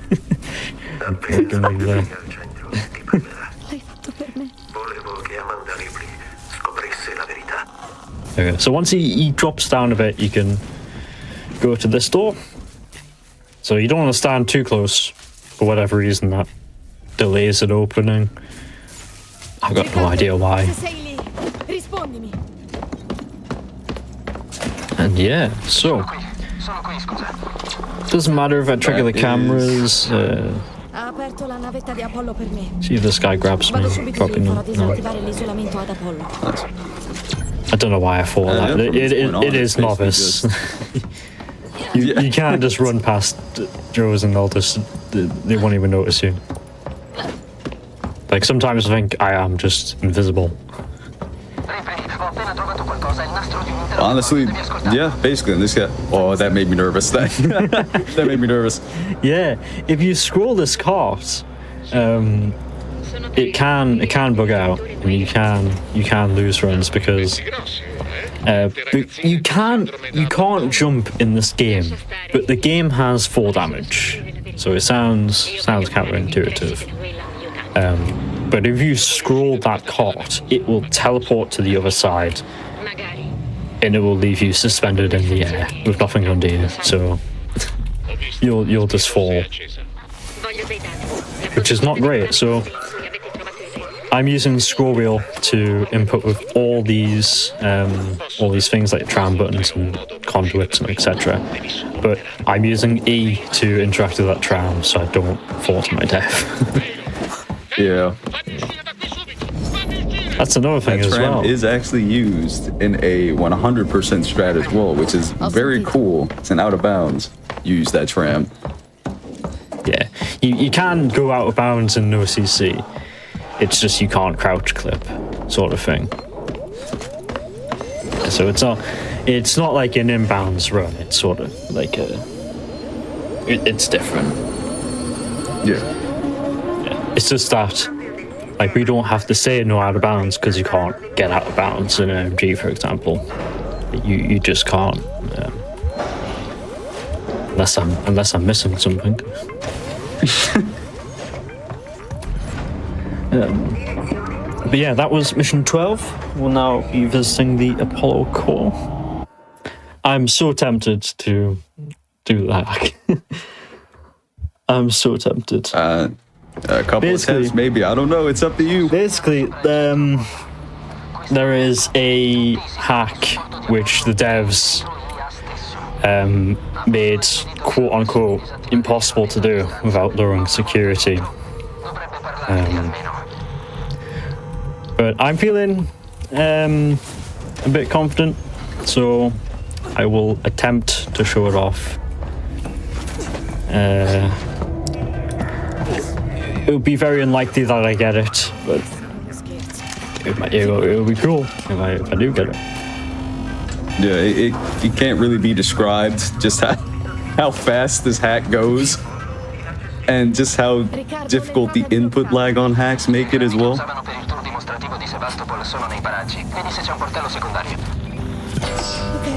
So here, of course, we just see the code 4930. It's going to be another standard entry, and you saw there, Evie was crouching before interacting with that because he is doing a pre-crouch. So once he gets in the vent, all he has to do is press C. It instantly crouches him down. Otherwise, he would have to wait for the game to sort of, I'm not entirely sure how to describe it, but you basically have to wait for the game to like crouch you. Yeah. So like, yeah.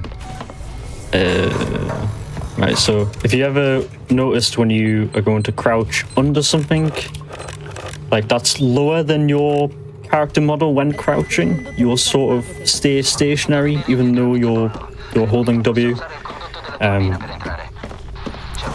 But the game will lower you even more after a while, and then you can like duck under it. So that sort of mechanic is sort of why I'm crouching. It's because the crawl space coming up is sort of that height. Where if I crouch normally I can't fit under it. But if I pre-crouch I can slide under it. Sort of thing. It also looks cool. Yeah. That too. That's always a plus.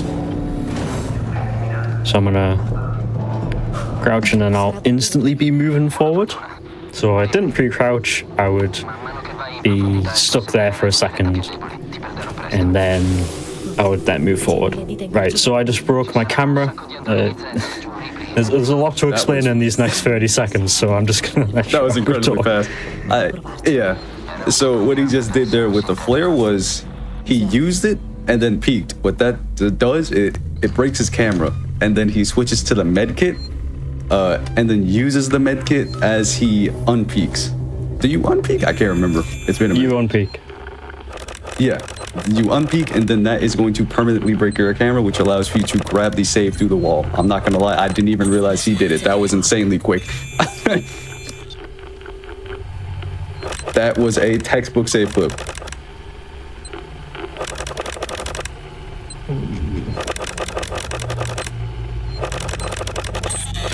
I'll give it one more try.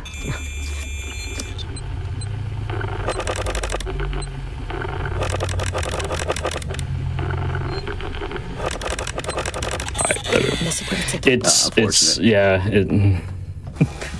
Yeah, the reason why he was spamming before he even got to the hacking thing was because the first symbol has to be the one that you're landing on. Otherwise, it's dang near impossible. Yeah, it's the hardest. Because you need to get that first symbol instantly. Oh, look, there it was. Oh, and you get the first. That's crazy.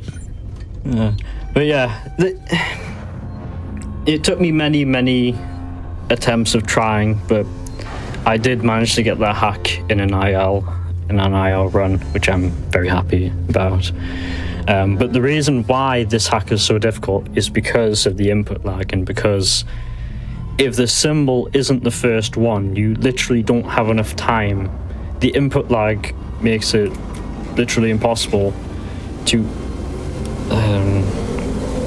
because there's only a certain amount of time after each symbol before you can enter the next one.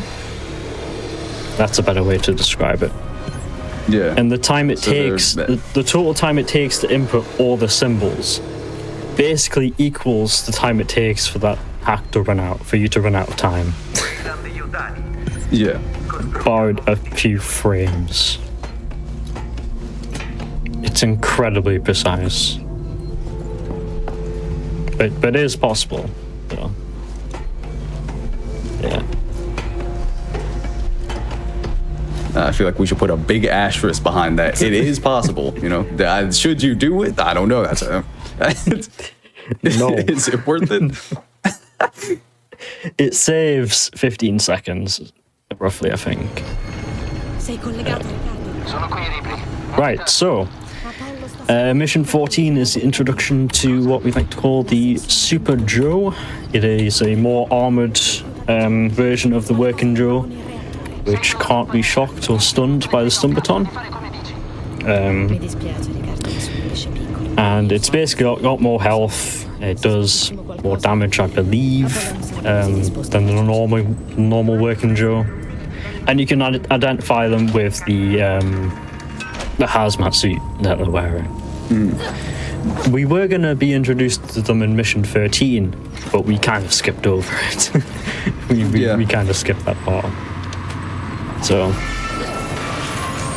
I've got 3 pipe bombs. I'm going to use the majority in this mission. But first things first, there's a item to collect, so I'll collect that first. This is just so I can progress later on in the mission, so I don't get soft locked. Because I can avoid that and then progress. So I want a plank clip here. Another plank clip. So that one saves less time, I believe. I want to say that one saves 20 because of the upgrade, the cutter upgrade, but it still saves a lot of time. Yeah, it still saves quite a bit. Oh, the barrel on fire. Not sure if you caught that. I did not actually. But barrels can catch on fire randomly. That's exciting.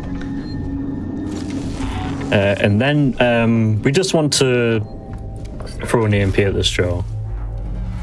It's much faster than killing him off, because we don't actually have any weapons to stun him.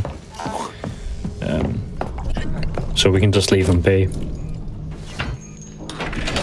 So all we're doing here is activating conduits so we can lift the cart.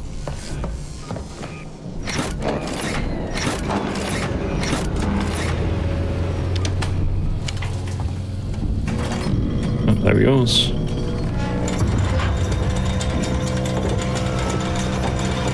Right, so there are some parts in this game where if you're going too fast, the game will break. So I will intentionally slow myself down so that the Working Joes won't hear me and they'll continue. You won't see them, but there are there's a set of 2 Working Joes up here, and if they hear you, they won't travel under a gate, which is meant to close. So they didn't hear me, and then that gate's going to close. If they heard me, they would stay under that gate and it wouldn't close. And that will basically soft lock you. So. Clean pipe bomb throw to erase that guy. You don't need to do that, but it's just kind of a thing I like to do.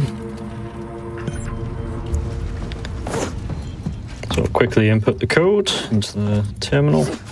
Flamethrower fuel. Crazy. Yeah, we really need that in Novice. Yeah, it's incredibly important. Yeah, on Novice, you use less fuel, and you have much more fuel than on harder difficulties. And because we're playing on no TC, we're not really using the flamethrower at all, so it's just a bit comical. I even decided to loot the flamethrower fuel.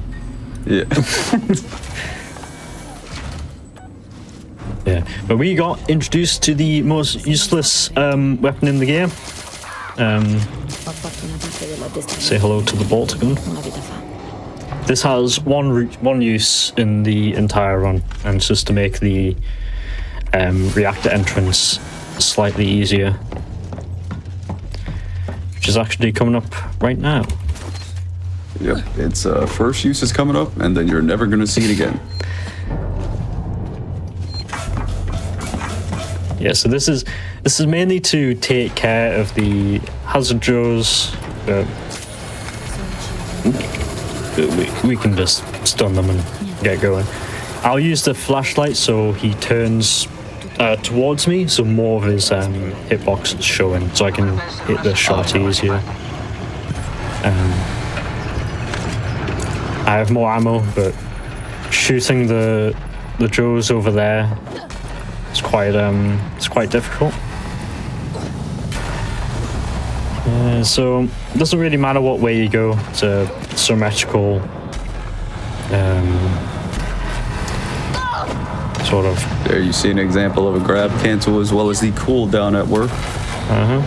And the extendy arms, which the Joes have. So of course. I will be about that. I'll be miles ahead of a Joe, and then you'll hit me.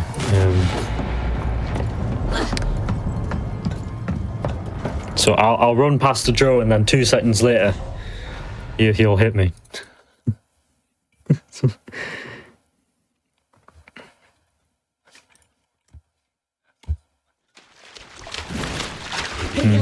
Sono tutti qui.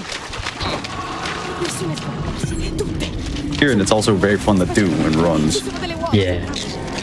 So first of all, there's a hugger here, which will despawn. Which, you know, it just kind of does for no reason. It just does its thing. It just goes over there and despawns. You don't have to worry about it. So this is the one of the more unique parts of the game, where it features 2 aliens, one scripted and one active. So I'll wait back there for the objective to update.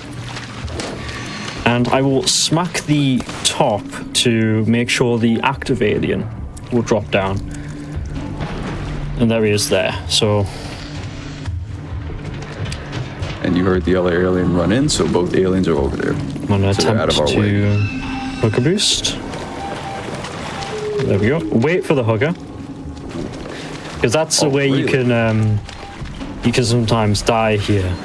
Because if you run away from that hugger, he can stay there. Very nice. He can just stay there, Interesting. Other and then he will clues. kill you when you're on the keyboard further up. I did not know that. So I just want to name the scripted alien here. Cool. Thank you. That did move a little bit fast, so I will explain the reason why he did that. With huggers, they try and grab you from the front. So it tries to push you through the tunnel until it gets to a point where you're out of the tunnel and it can kill you. And we use that to our advantage to boost us through the tunnel. With the flamethrower, it's a fairly simple thing to do, but with any other weapon, it is incredibly difficult.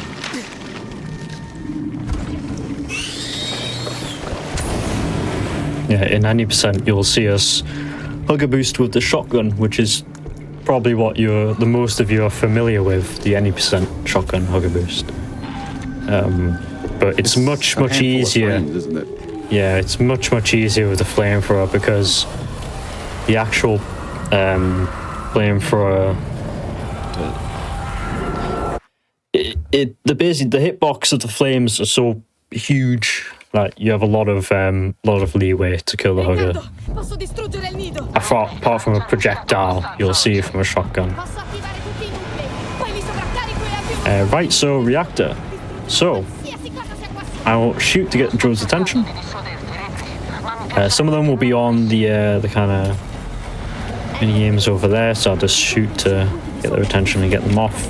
So just to make this part a bit easier, what I'll do is I'll throw a pipe bomb there, which will get rid of a few of the Joes, just to make this to clear off a few, and because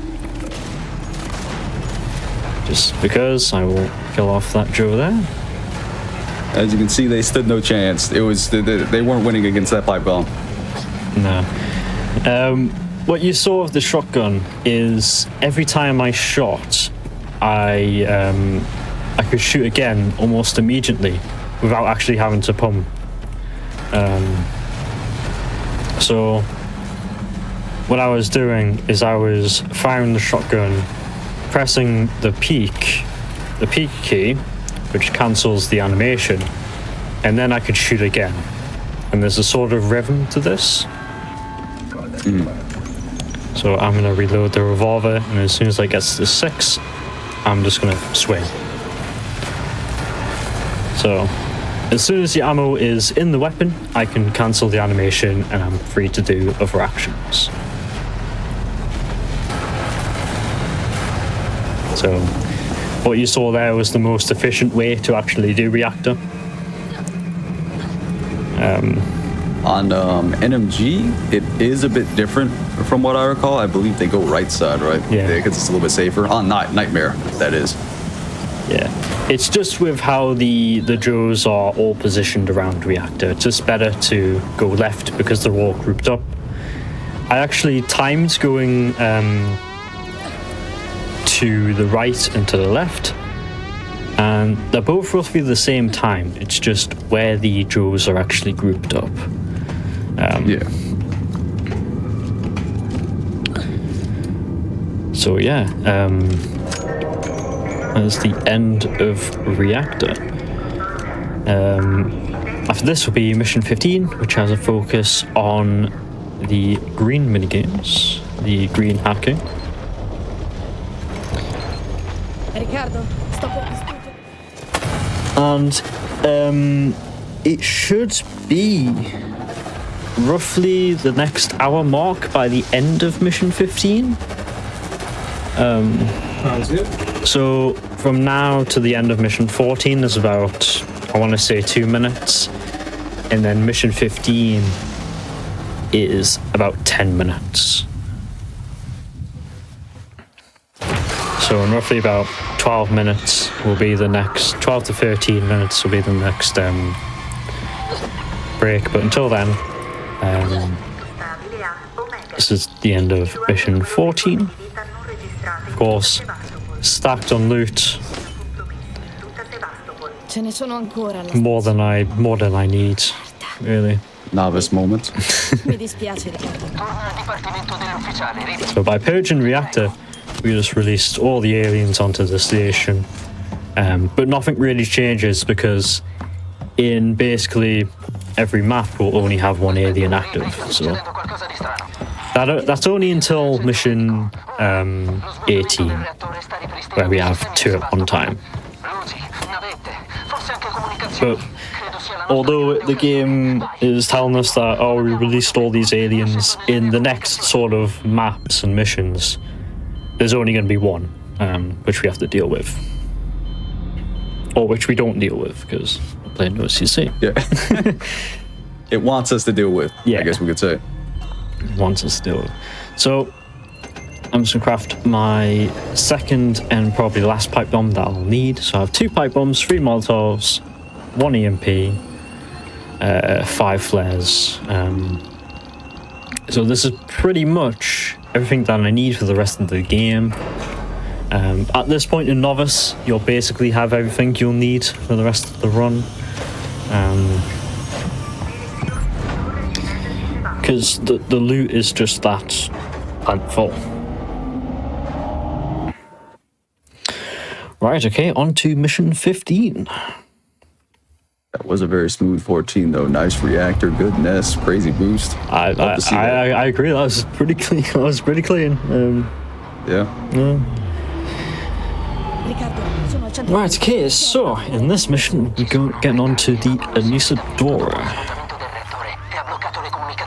And we'll have a word with Marlowe. So there's the alien coming into range. It's just we're just gonna pass by. Nothing to see here. So this mission is. Oh no, I was gonna say this mission is very. No, of course, pretty trivial on the no CC, but in NMG, this mission can be a bit stressful. Mainly because there's sort of like a.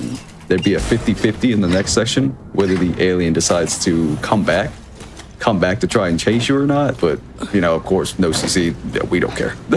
No. We do not care. Yeah, so it's this section. And the goal of the backtracking, we are backtracking to mission 6. So this is where the jump scare was. So we're revisiting the medical section of the Sebastopol, and we're going to take one of those shuttles to the Anisadora, the short-range shuttle. So we're just traveling there now. I'm always tempted because this is literally the same pathing we would do in mission 6. I would always think there's some supplies there. Bit of rambling, so Flashbang V3. yeah. I'm not sure why I went to the hack first. But yeah, this will be the first 5 symbol hack. Actually no, the second because of mission 13.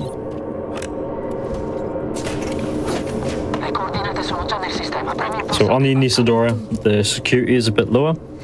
So there'll be 3 symbol hacks and then 1 5 symbol hack on there. So yeah, and 1 hugger, which I'm not going to die to. Yeah, I was gonna say. It won't happen. Notorious, you know, because if you die to him without saving, it's like 2+ minutes. It's not going to happen. Won't happen. Yeah, most def.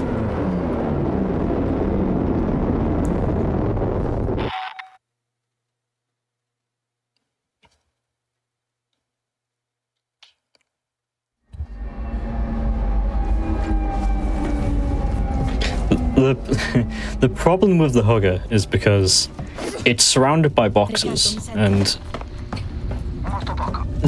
you can throw a pipe bomb at a box which a hugger is hiding behind, and the hugger will survive because the box the box will. No, because it's an iron box, steel box. It'll just protect it. And there's a bunch of boxes around this hugger, and what will happen is because there's a bunch of boxes, they'll fly everywhere. And if something gets close to you as you're holding out a weapon, so for example a wall, you will hold up your flamethrower and be unable to shoot. So when the hugger starts to move, it'll move around some boxes, and essentially this will happen. If you get too close to an object, you'll be unable to shoot. And this is sort of what happens. Yeah, that's basically the issue with the hugger there. If you know she holds the flamethrower up next to that hugger, you're basically dead.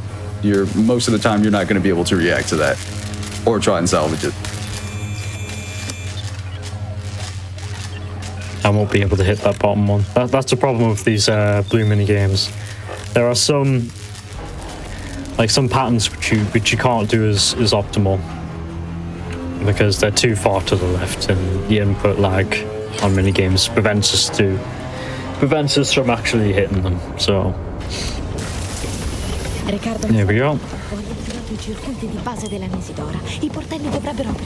Systems online. We're just gonna make our way towards Marlowe. and towards the hugger, the fan favorite, a special guest appearance. Marlo, dove sei, Marlo? Clean. There we go. The boxes didn't even move. No one saw that. Taylor, Marlo, che stai facendo? So, yeah, first try. So, Of course.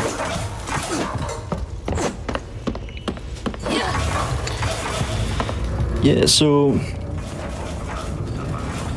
almost at the part where we just sit there for about 2 minutes. So there's a big, long, Not a lot going on here. unskippable cutscene. There's not much we can do in the area. This is sort of the point where runners will nip to the bathroom. Because the run is so long, it is quite good that we have this section, this sort of 2-minute break. Yeah. But if we don't need to do anything, it's just a bit, yeah. It's just a cutscene which we have to sit through. So, what would normally happen is we would interact with the keyboard and we would see the message from our mother Ellen Ripley. And because it's speedrun, we do skip that, so it's a bit unfortunate. Skip it, and then we just wait Yeah. and watch the drama unfold. Of course. Taylor did nothing Interesting thing about this area, if you, yeah, she didn't. Interesting thing about this area is, whoa, you can stumbaton through the glass, so it is possible to kill these guys. wrong. Yeah, these I are wouldn't recommend it, but These are still classed as civilians, so if you kill anyone classed as a civilian, you'll get a black screen, and you'll have to respawn from the last checkpoint. yeah. So unfortunately, I can't stumbaton Marlo through the glass to speed up this section. But Taylor will do that for us. So Marlo's going to take a nap down there. Good night. You can still kill him in that position, right? I think you can. No, I think he's gone.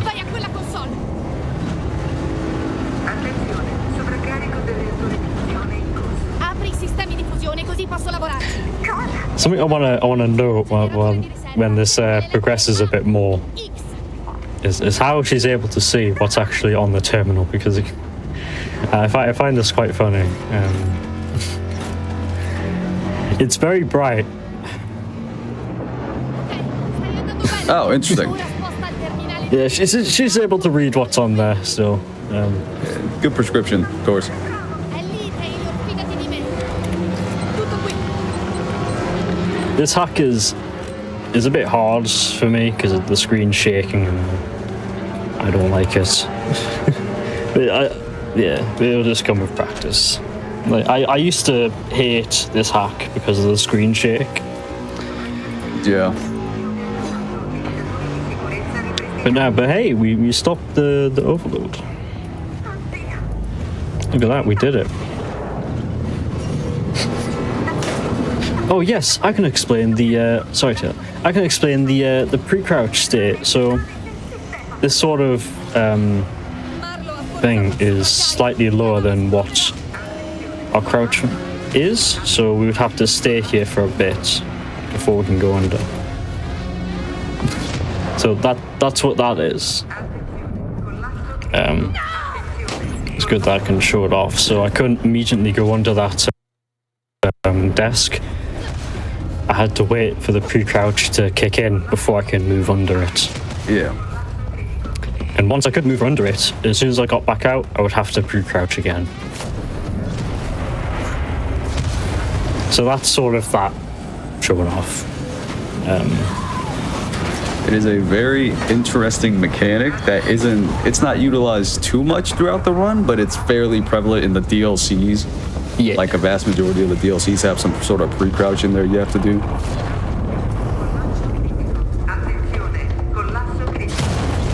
can't believe it. Look at that. The boxes are unmoved. Unmoved.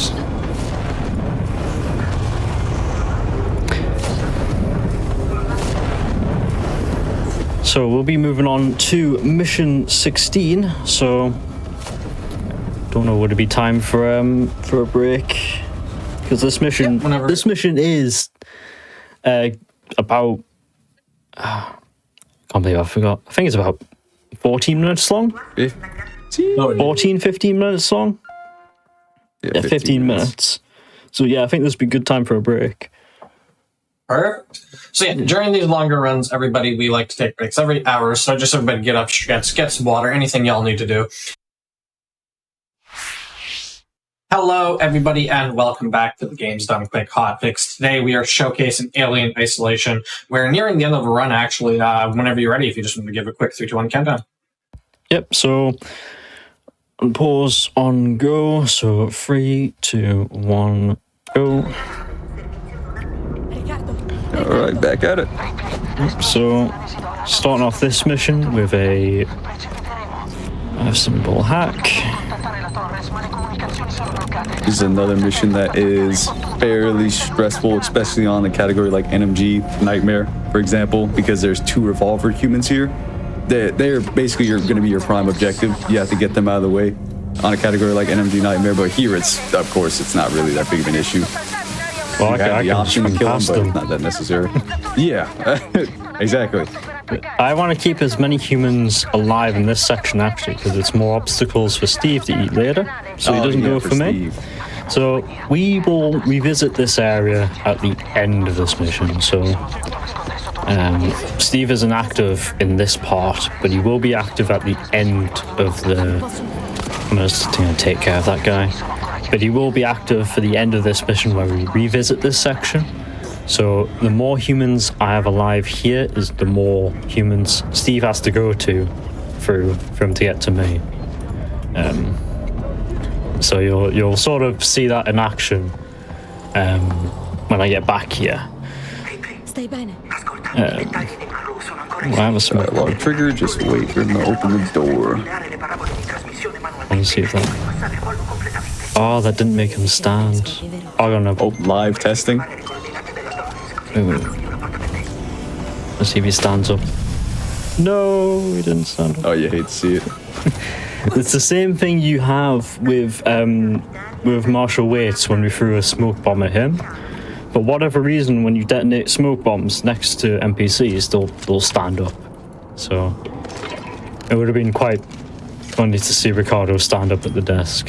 So because he likes to stand on the desk. So that's a shame. Anyway, right. So I'm going to do a save up here, just simply because if I get soft locked in this section, which is entirely possible, I will basically lose all the progress of this mission. So I'm going to do a quick save here,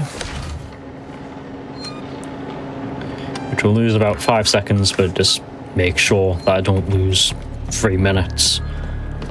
I'll pipe bomb these humans. So there's a few reasons why I do that. One of the reasons is mainly for when we get back here after the spacewalk. So after around an 8-minute spacewalk, we'll return to this area and Steve will drop from the roof. And what we want is for Steve to get out of this area. And the way to do that is for Steve to not be aggroed to anyone. We need him to lock on to a vent and not a human. And the way to do that is for him to not see any humans. So if there's no humans in that area, there we go. That's insane. I saw it coming. Yep, so that's the soft lock, which can happen.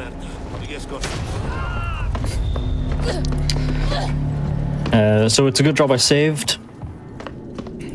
Otherwise, we would have lost a lot more time. So I think I've only seen that soft lock like twice.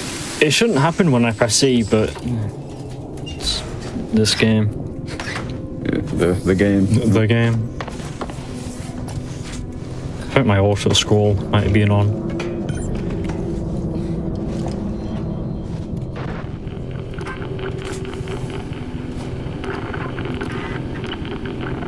Yeah, so that soft lock, basically, it doesn't allow you to move your camera. Your camera's basically stuck facing one direction. So you can't interact with anything. And you're kind of stuck in this room indefinitely. Which sucks, because it's like 2 hours into the run, and it loses 3 minutes, so it's happened to me before, it's happened to other runs before, and it's not great. It's not just that minigame, it's other minigames as well. So it's just something like that we'll have to deal with. Oh yeah, for example, in M13, that same soft lock can also happen as you're trying to lower the security. Fatto. Esco fuori. Oh, it's not open, it's the game. Okay.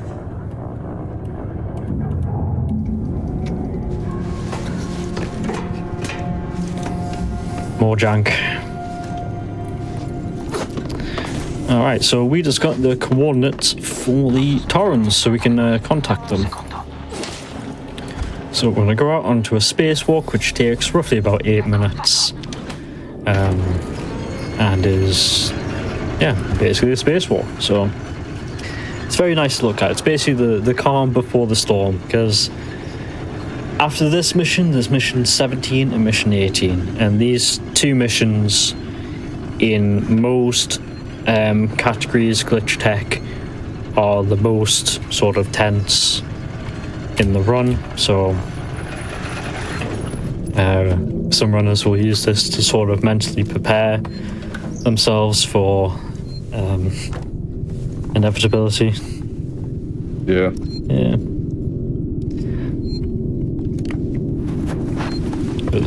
Because this is like a 2.5 hour run, so, and we sort of expect runs to die in mission 17, mission 18. That's just how it goes, sort of thing. Yeah, I mean, you know, the run's not done until you make it to mission 19, basically. And even then, if you, yeah. even then. Yeah.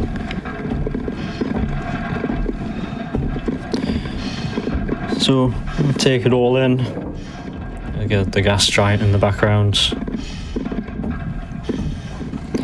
It's also This game looks so good. yeah, it's also a point to say that this game was released in 2014.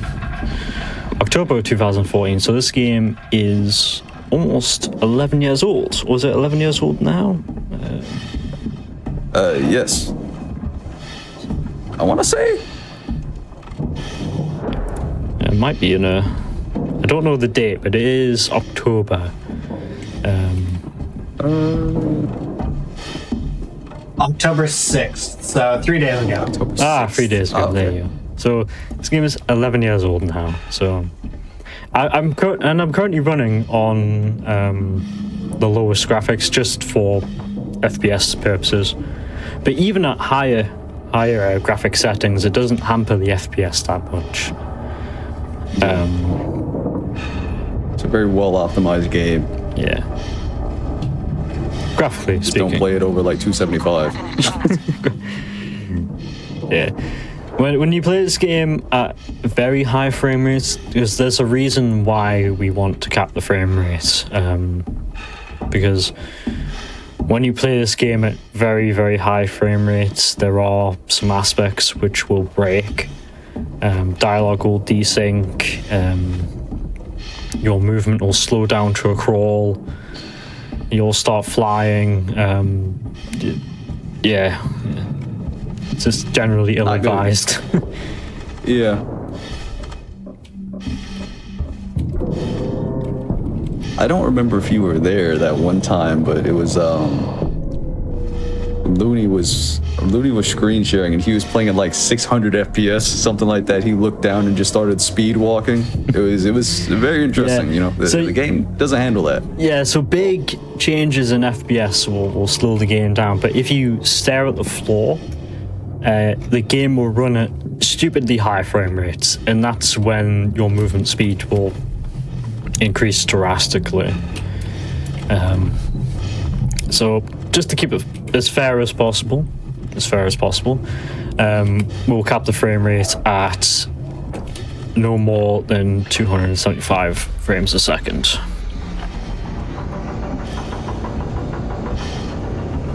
So, is it shown on the screen share, the FPS at the bottom right?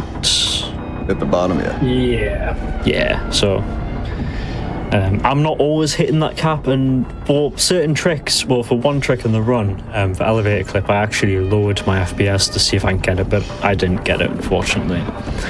So I would have been running at a cap of 275 frames.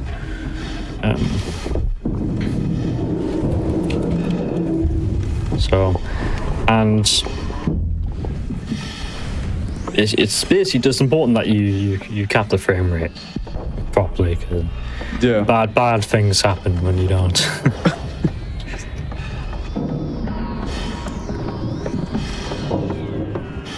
Just inputting the coordinates of the torrents here. Very, very exciting. You know, it's like M9, but not stretched out for the entire mission. And the fact that these scroll in both directions, but I'm just holding down the D key.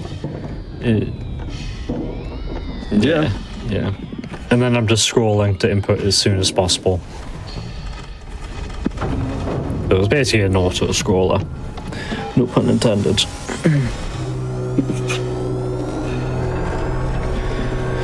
Yeah, so now I've input the coordinates. We will now contact Renee. Tell her what's good. Tell her that we need to get out of here. It's going kind of crazy on Sevastopol. A little wacky, if you will. Torres, qui è Ripley che parla dalla stazione. Mi senti, Verlaine? Ripley, che cazzo sta succedendo laggiù? Niente di buono, Torres. C'è un organismo alieno qui. There's something with this button as well. You can hit it from the other side. So, another example out of the many of jank prompts in this game. Mettiti in posizione. There we go. Of course, it doesn't really do anything, but it is interesting. You can do it. It doesn't do anything. Yeah, but you can it's do a it. thing. It's a thing that exists. Alright, so eventually we'll get back to where we came from, to the observatory area. A thing which you might miss is you'll actually see Steve before you get there. Easter egg. Yeah, the Easter egg.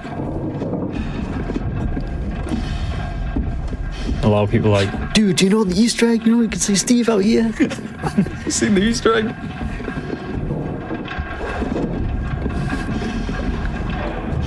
I forget where he comes from.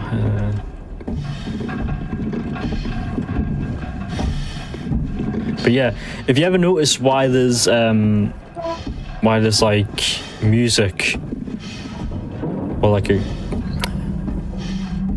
an ominous sound that plays all of a sudden, that's why. I think I've got music off, so I won't hear it. Really? Yeah, I mean, I played with music off, so I have no idea. Yeah, this. Oh. So if you ever wonder why that plays, it's just because of that. Just the alien entering the station.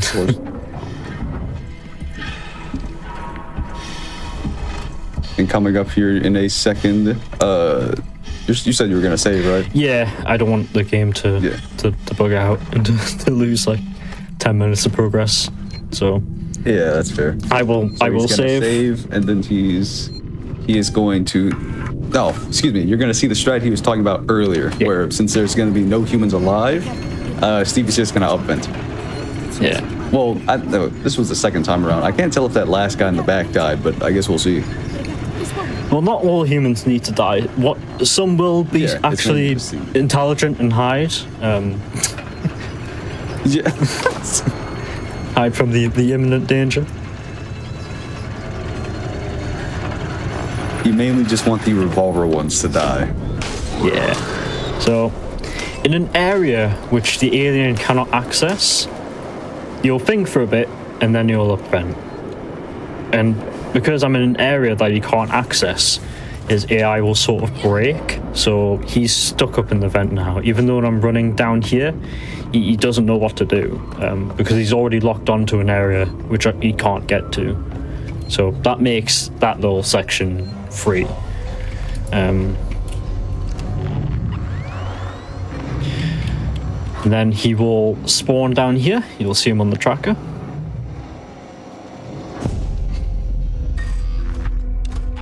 There he is.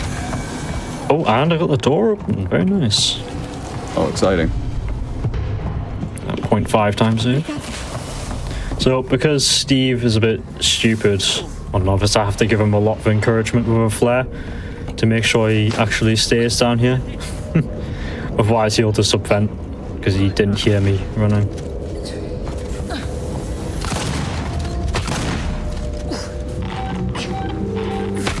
And this is all to hopefully get Steve pulled into these humans so he is not in our way on the exit. That's unfortunate.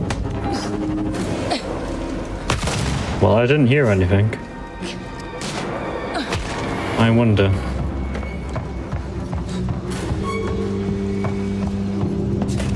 Interesting. He just I don't fell know what he was asleep. doing there. Yeah, I guess so. Right, okay, if you want to explain door break, because I need to lock in. Yes, so what Evie is going to do here, he's going to run out of the elevator, silent run, and swing drop a flare right there in that position. That's going to attract the shotgun guard behind him. He's going to light another one and start doing this door. Now, after he actually gets the panel off this door, he's going to throw the flare towards the door. And since the guard is already at the other flare he just dropped, oh, that might not be good. No. That's not ideal. So this would be a good time to show off the shotgun stun. I'm just going to get rid of him. So he'll be back, unfortunately. The thing about this that game is unfortunate. The thing about this game is that if you don't give Steve a reason to drop, he won't drop. But if you give him a reason to drop, he will drop once and then he'll drop again without any noise. So he will come back and drop again, even though I'm not making any noise. He just dropped there. For those that heard that.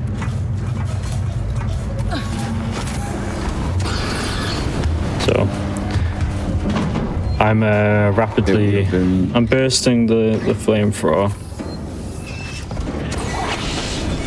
It would have been incredibly convenient if he would have went to the other flare and gotten the door break. But the idea is that you want an NPC, either the shotgun guard or the alien, to get in front of that door.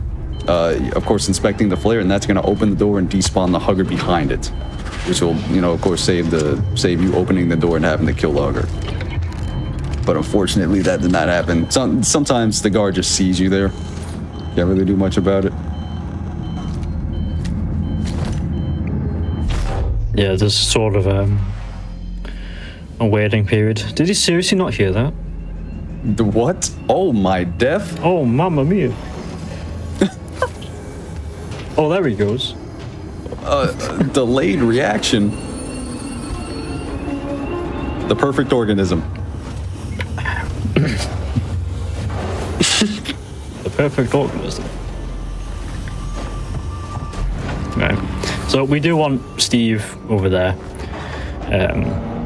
Just so when we travel into this area, he shouldn't be over here.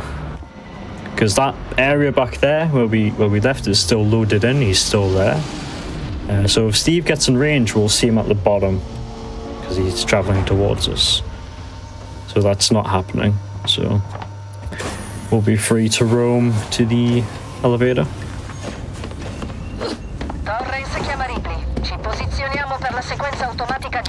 So here's one of the most notorious parts of most runs. this section of the run in Mission 17. I'll start by using a flare to basically lure Steve when he drops, so I can actually get the... What? What? Okay. Okay. Well, I hope a flare's there. So Steve will hopefully see the flare, and that will allow me to grab the key card. Do this key card Behind the door, grabbing piece. yeah. Incredibly clean. Okay, yeah, I saw it. That's odd.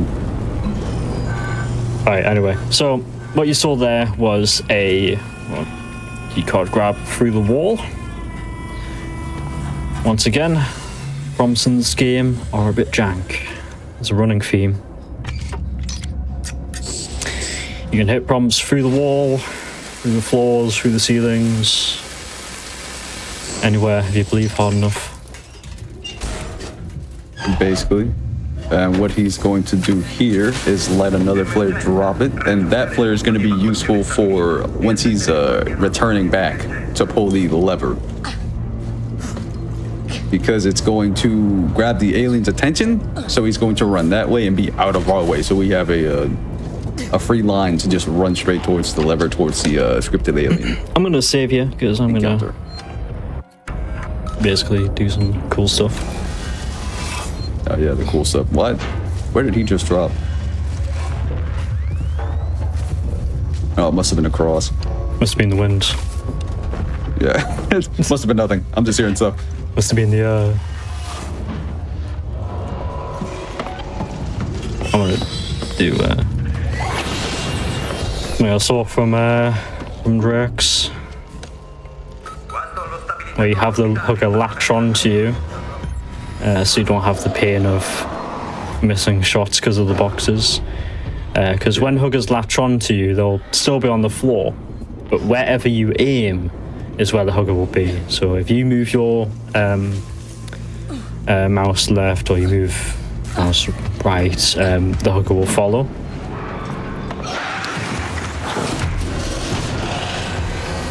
This is a very scary strat, but entirely consistent, where you grab the lever through his body. All you have to do is just wait for him to actually start running towards the vent. Otherwise, you could just walk into him and die. Of course. Yeah, so you can't deal damage to Steven even though he's in an animation. This part is kind of makes me nervous because you can do many different things here, including drop without basically being. See, there you go, he's dropped. Ooh, whoa. And I didn't know he was crazy. there. So that's one of the downsides of no CC. In NMG, it is much harder to deal with the alien, but you get feedback as to where he is because he hears you moving. In no CC, it doesn't. So you can. I could have just ran into the alien. Yeah. I could have just ran into him. So this is a scary event because he can drop here. Can drop there. That's pretty much like mission 17. There's just a short run to the elevator towards the towing platform, and then that's it. That's going to be the start of 18. Otherwise fairly clean 17, barring the door break tomfoolery with that one guy. That's his fault though. Yeah, I'll do a little. Not your fault, as in the shotgun guy's fault. Pre-crouch so I can get under that. Crouch area quicker. So this is mission 18. I will attempt to show off a cool strat, so that always ends up well. Which one? You'll see. Okay, I'll see. I'll see.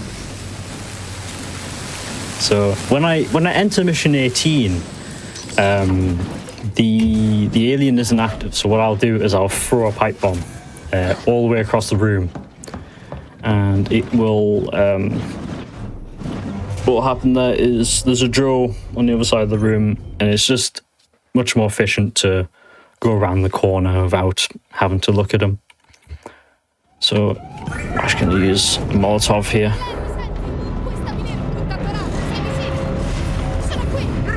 So you can hear the kind of whoosh sound. It shows he's set alight. Yep.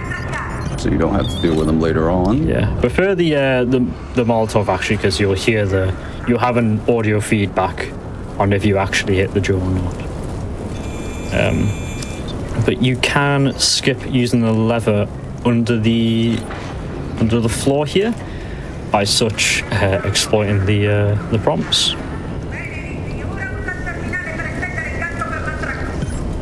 Yeah.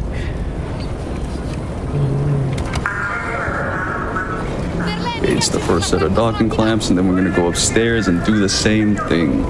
Now, 18 is such a, like you were saying earlier, 17 and 18 are such tense missions because there's so many choke points that are just one after another. Especially in a category like NMG. Well, of course, with no CC, it's a bit more, I don't want to say relaxed, but a lot less stressful.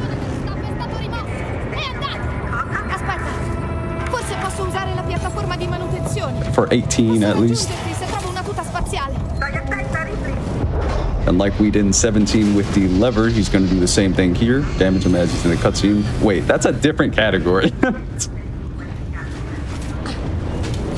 Ah, I didn't get it. Damn it. You ran into me. That's a shame. Oh, you were going for that strat? Yeah. Okay, I was so thrown off. I was like, am I thinking about the wrong category? No, I tried to do something cool, but failed.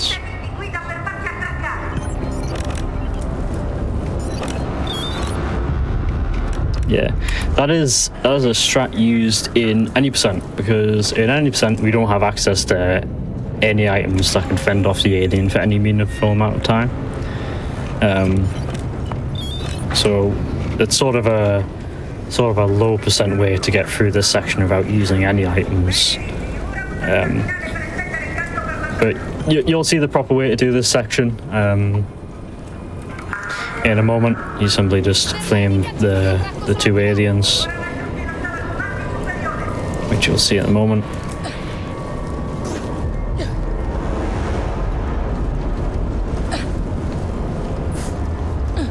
I was so confused. I was like, there's no way. It's a bit sad that I couldn't show that off, but it's whatever. That would have been insane. It would have, but once I use this terminal, two aliens will spawn, one scripted, well they're both scripted. There's one up here and there's one downstairs. This is the only other instance in the game where you'll have two active aliens. But it's a very short part in the speedrun. There we go. And that's it done. Free reign to run to the spacesuit. Alright, so unfortunately the most inconsistent trick is at the very end of the run. It's a trick called double huggers. How many runs do you want to say that you've lost to it, Shrako? Far too many. It's got to be at least like 10 plus. Yeah. It's a very inconsistent trick at the end of you're 2 hours, 15 minutes into the run. And it saves 20 seconds if done perfectly.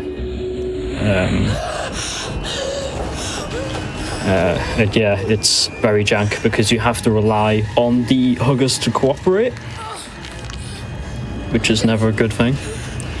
We had to rely on one hugger cooperating for nest boost, and in this section you have to rely on 4 huggers to cooperate.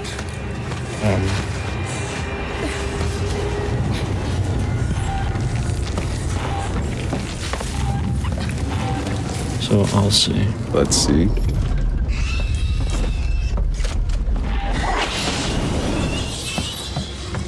Potentially good setup. No. I'll tell you what, I will because it'll actually want to be slightly slower if I pull it off now. Like if I fail it as soon as possible and you then pull off double huggers, it won't be that much slower. So, all right. That's important. Well, I'm just destined not to get it, so there you go. Yeah. Yeah, like you said earlier, you really are just relying on the hugger sacks to cooperate. Yeah. It's So there goes 20 and seconds. this boost is already scary enough. At the end of the run. Because not only do you have to actually get the first boost properly, you need to be really pushing that boost to where you're almost hitting the fire. And if you hit the fire, then she hands ups the flamethrower. You can't kill her at that point. Can't kill it, excuse me. I'm just gonna flame. So it has to be done far enough. I'm just gonna. Yeah, that's another thing. Yeah. No, you're good.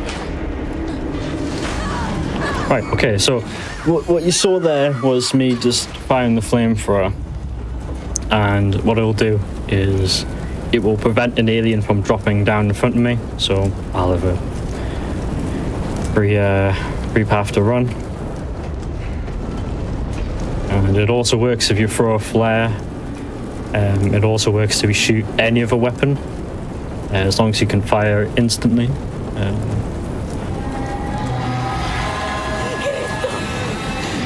Yeah, so that is basically the last hard trick in the run. It's mainly just movement from now on until the end, and then you get to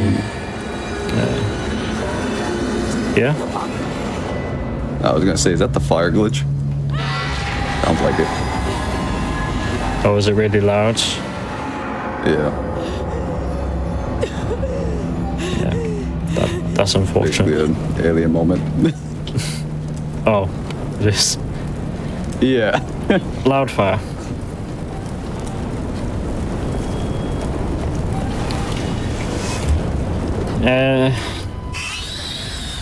Just making sure I blame these hookers to the right, so they don't block my path, because the actual collision of the hookers will actually stay there for a bit. Ooh.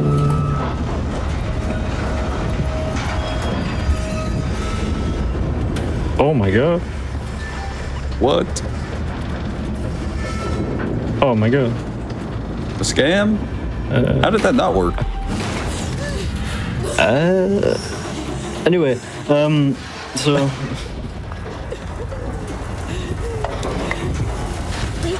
I'm not sure. That's very interesting. So what he was trying to do there was a fast ladder fall, where you can basically just crouch through the hole and hit that cutscene trigger earlier, instead of having to grab the ladder, get off the ladder, and then walk forward. But it did not work for some mysterious reason. Only Alien knows. Alien trademark. Oh, only, yeah, basically. Right, so it's the last spacewalk of the game, featuring double pins, so hopefully that goes well. There is also a slim but not impossible chance you can actually die here, so let's just hope for the best. At this point in the run, I'm just hoping that the game doesn't crash, doesn't die on itself, doesn't implode. Hopefully not. The game doesn't break.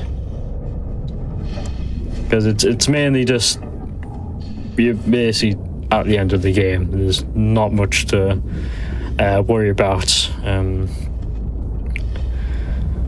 Unless you play in a much more optimized category where you have to worry about this thing called fast walk, or skill walk. But yeah, this is the ending. So there's one tram ride to the Torrens. We'll just slowly make our way there.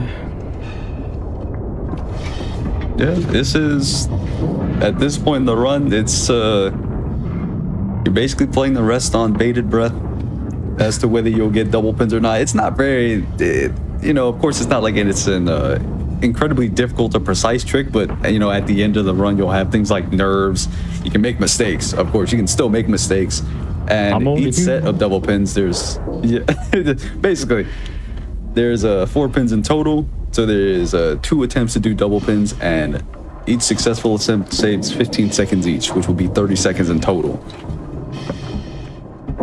Yeah, so missing one of those is like an instant 15-second time loss. Yeah, it sucks because when you play categories like any percent, that's basically a dead run.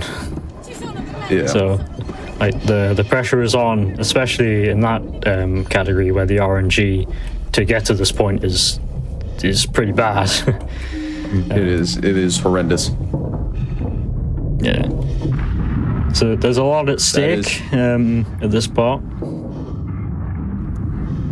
Any percent is like it's just a high blood pressure category, really. It just raises your blood pressure.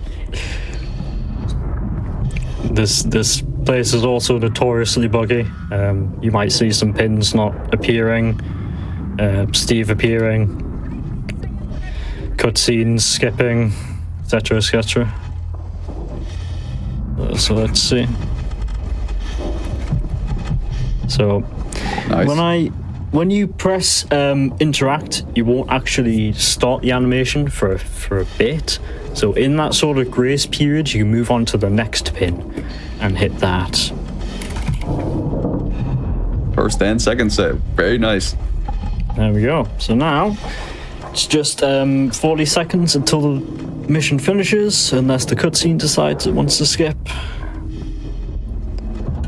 All the pins are there, so the game's working. It's great. No ghost pins to do. That's actually quite rare. I rarely see all 4 pins. Yeah, that was a little bit surprising. Some parts of the game are still working. It's still intact. But yeah, now it's the drum roll for fast walk.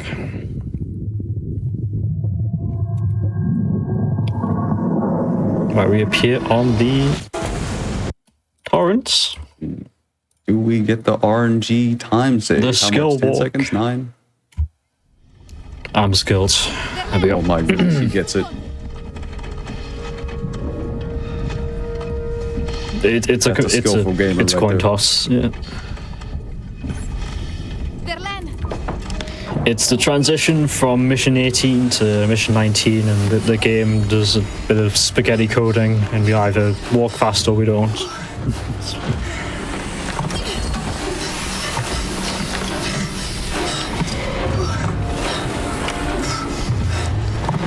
Time is coming up very shortly, so once the screen fades to black, I probably should have said that earlier. So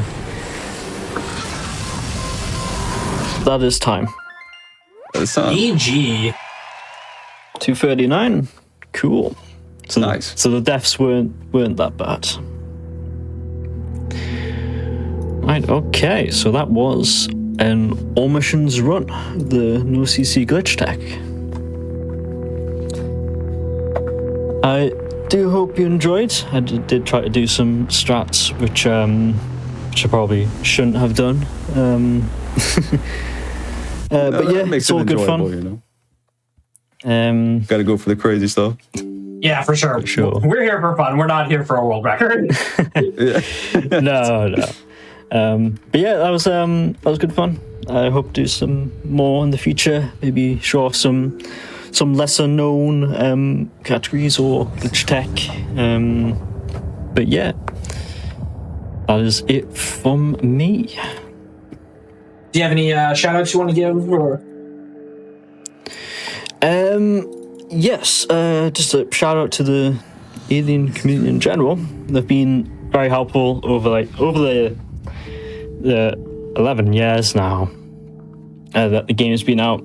The runs have progressed a lot. Like even recently, there's been discoveries in categories and glitch tech where there hasn't been much happening for years. So there is an active community in most of the glitch tech that you'll find in Alien. So I also want to give a shout out to Shiraku for for being my commentator tonight. Of course, no problem. Yeah, Happy to be here. Yeah. It was a good time. I will be. So I do stream, but I will be taking a bit of a break from Alien. So there are some newer runners which are streaming Alien at the moment. So if you go into the Discord, you'll see them live. But yeah, that's been Alien. That's been it. Yeah, thank you so much for being here, for showing off the game. It's always an awesome time to have Alien on. It's such a fantastic game, and like you said, there's a lot of great people in the Alien community. Everybody is so friendly, so nice. They're so passionate about the game, and they want to share their joy of the game. So if you are interested in the speedrun and learning it, you should definitely check it out. The community is fantastic, and they will help you learn the game. Yeah. What I will say is this is a lot of the new runners. This is their first speedrun, so over the year, this is one of my first speedruns. Sharako, I'm not so sure if this is one of your first speedruns, but this is a very good first speedrun to get into, because it's got a wide variety of glitch tech, and it's been proven time and time again. I see new people coming in and getting good times relatively quickly, so it is a lot of fun when you put in the time. So yeah, so if you wanna get into speedrun, I do recommend Alien. That's pretty much it. That's all I got. Yeah. And so that's all we've got for this portion of the show. We obviously have Passion Project coming up next, which is RE2 Remake Randomizer. I don't know how they're describing it, but they've got a wacky gimmick.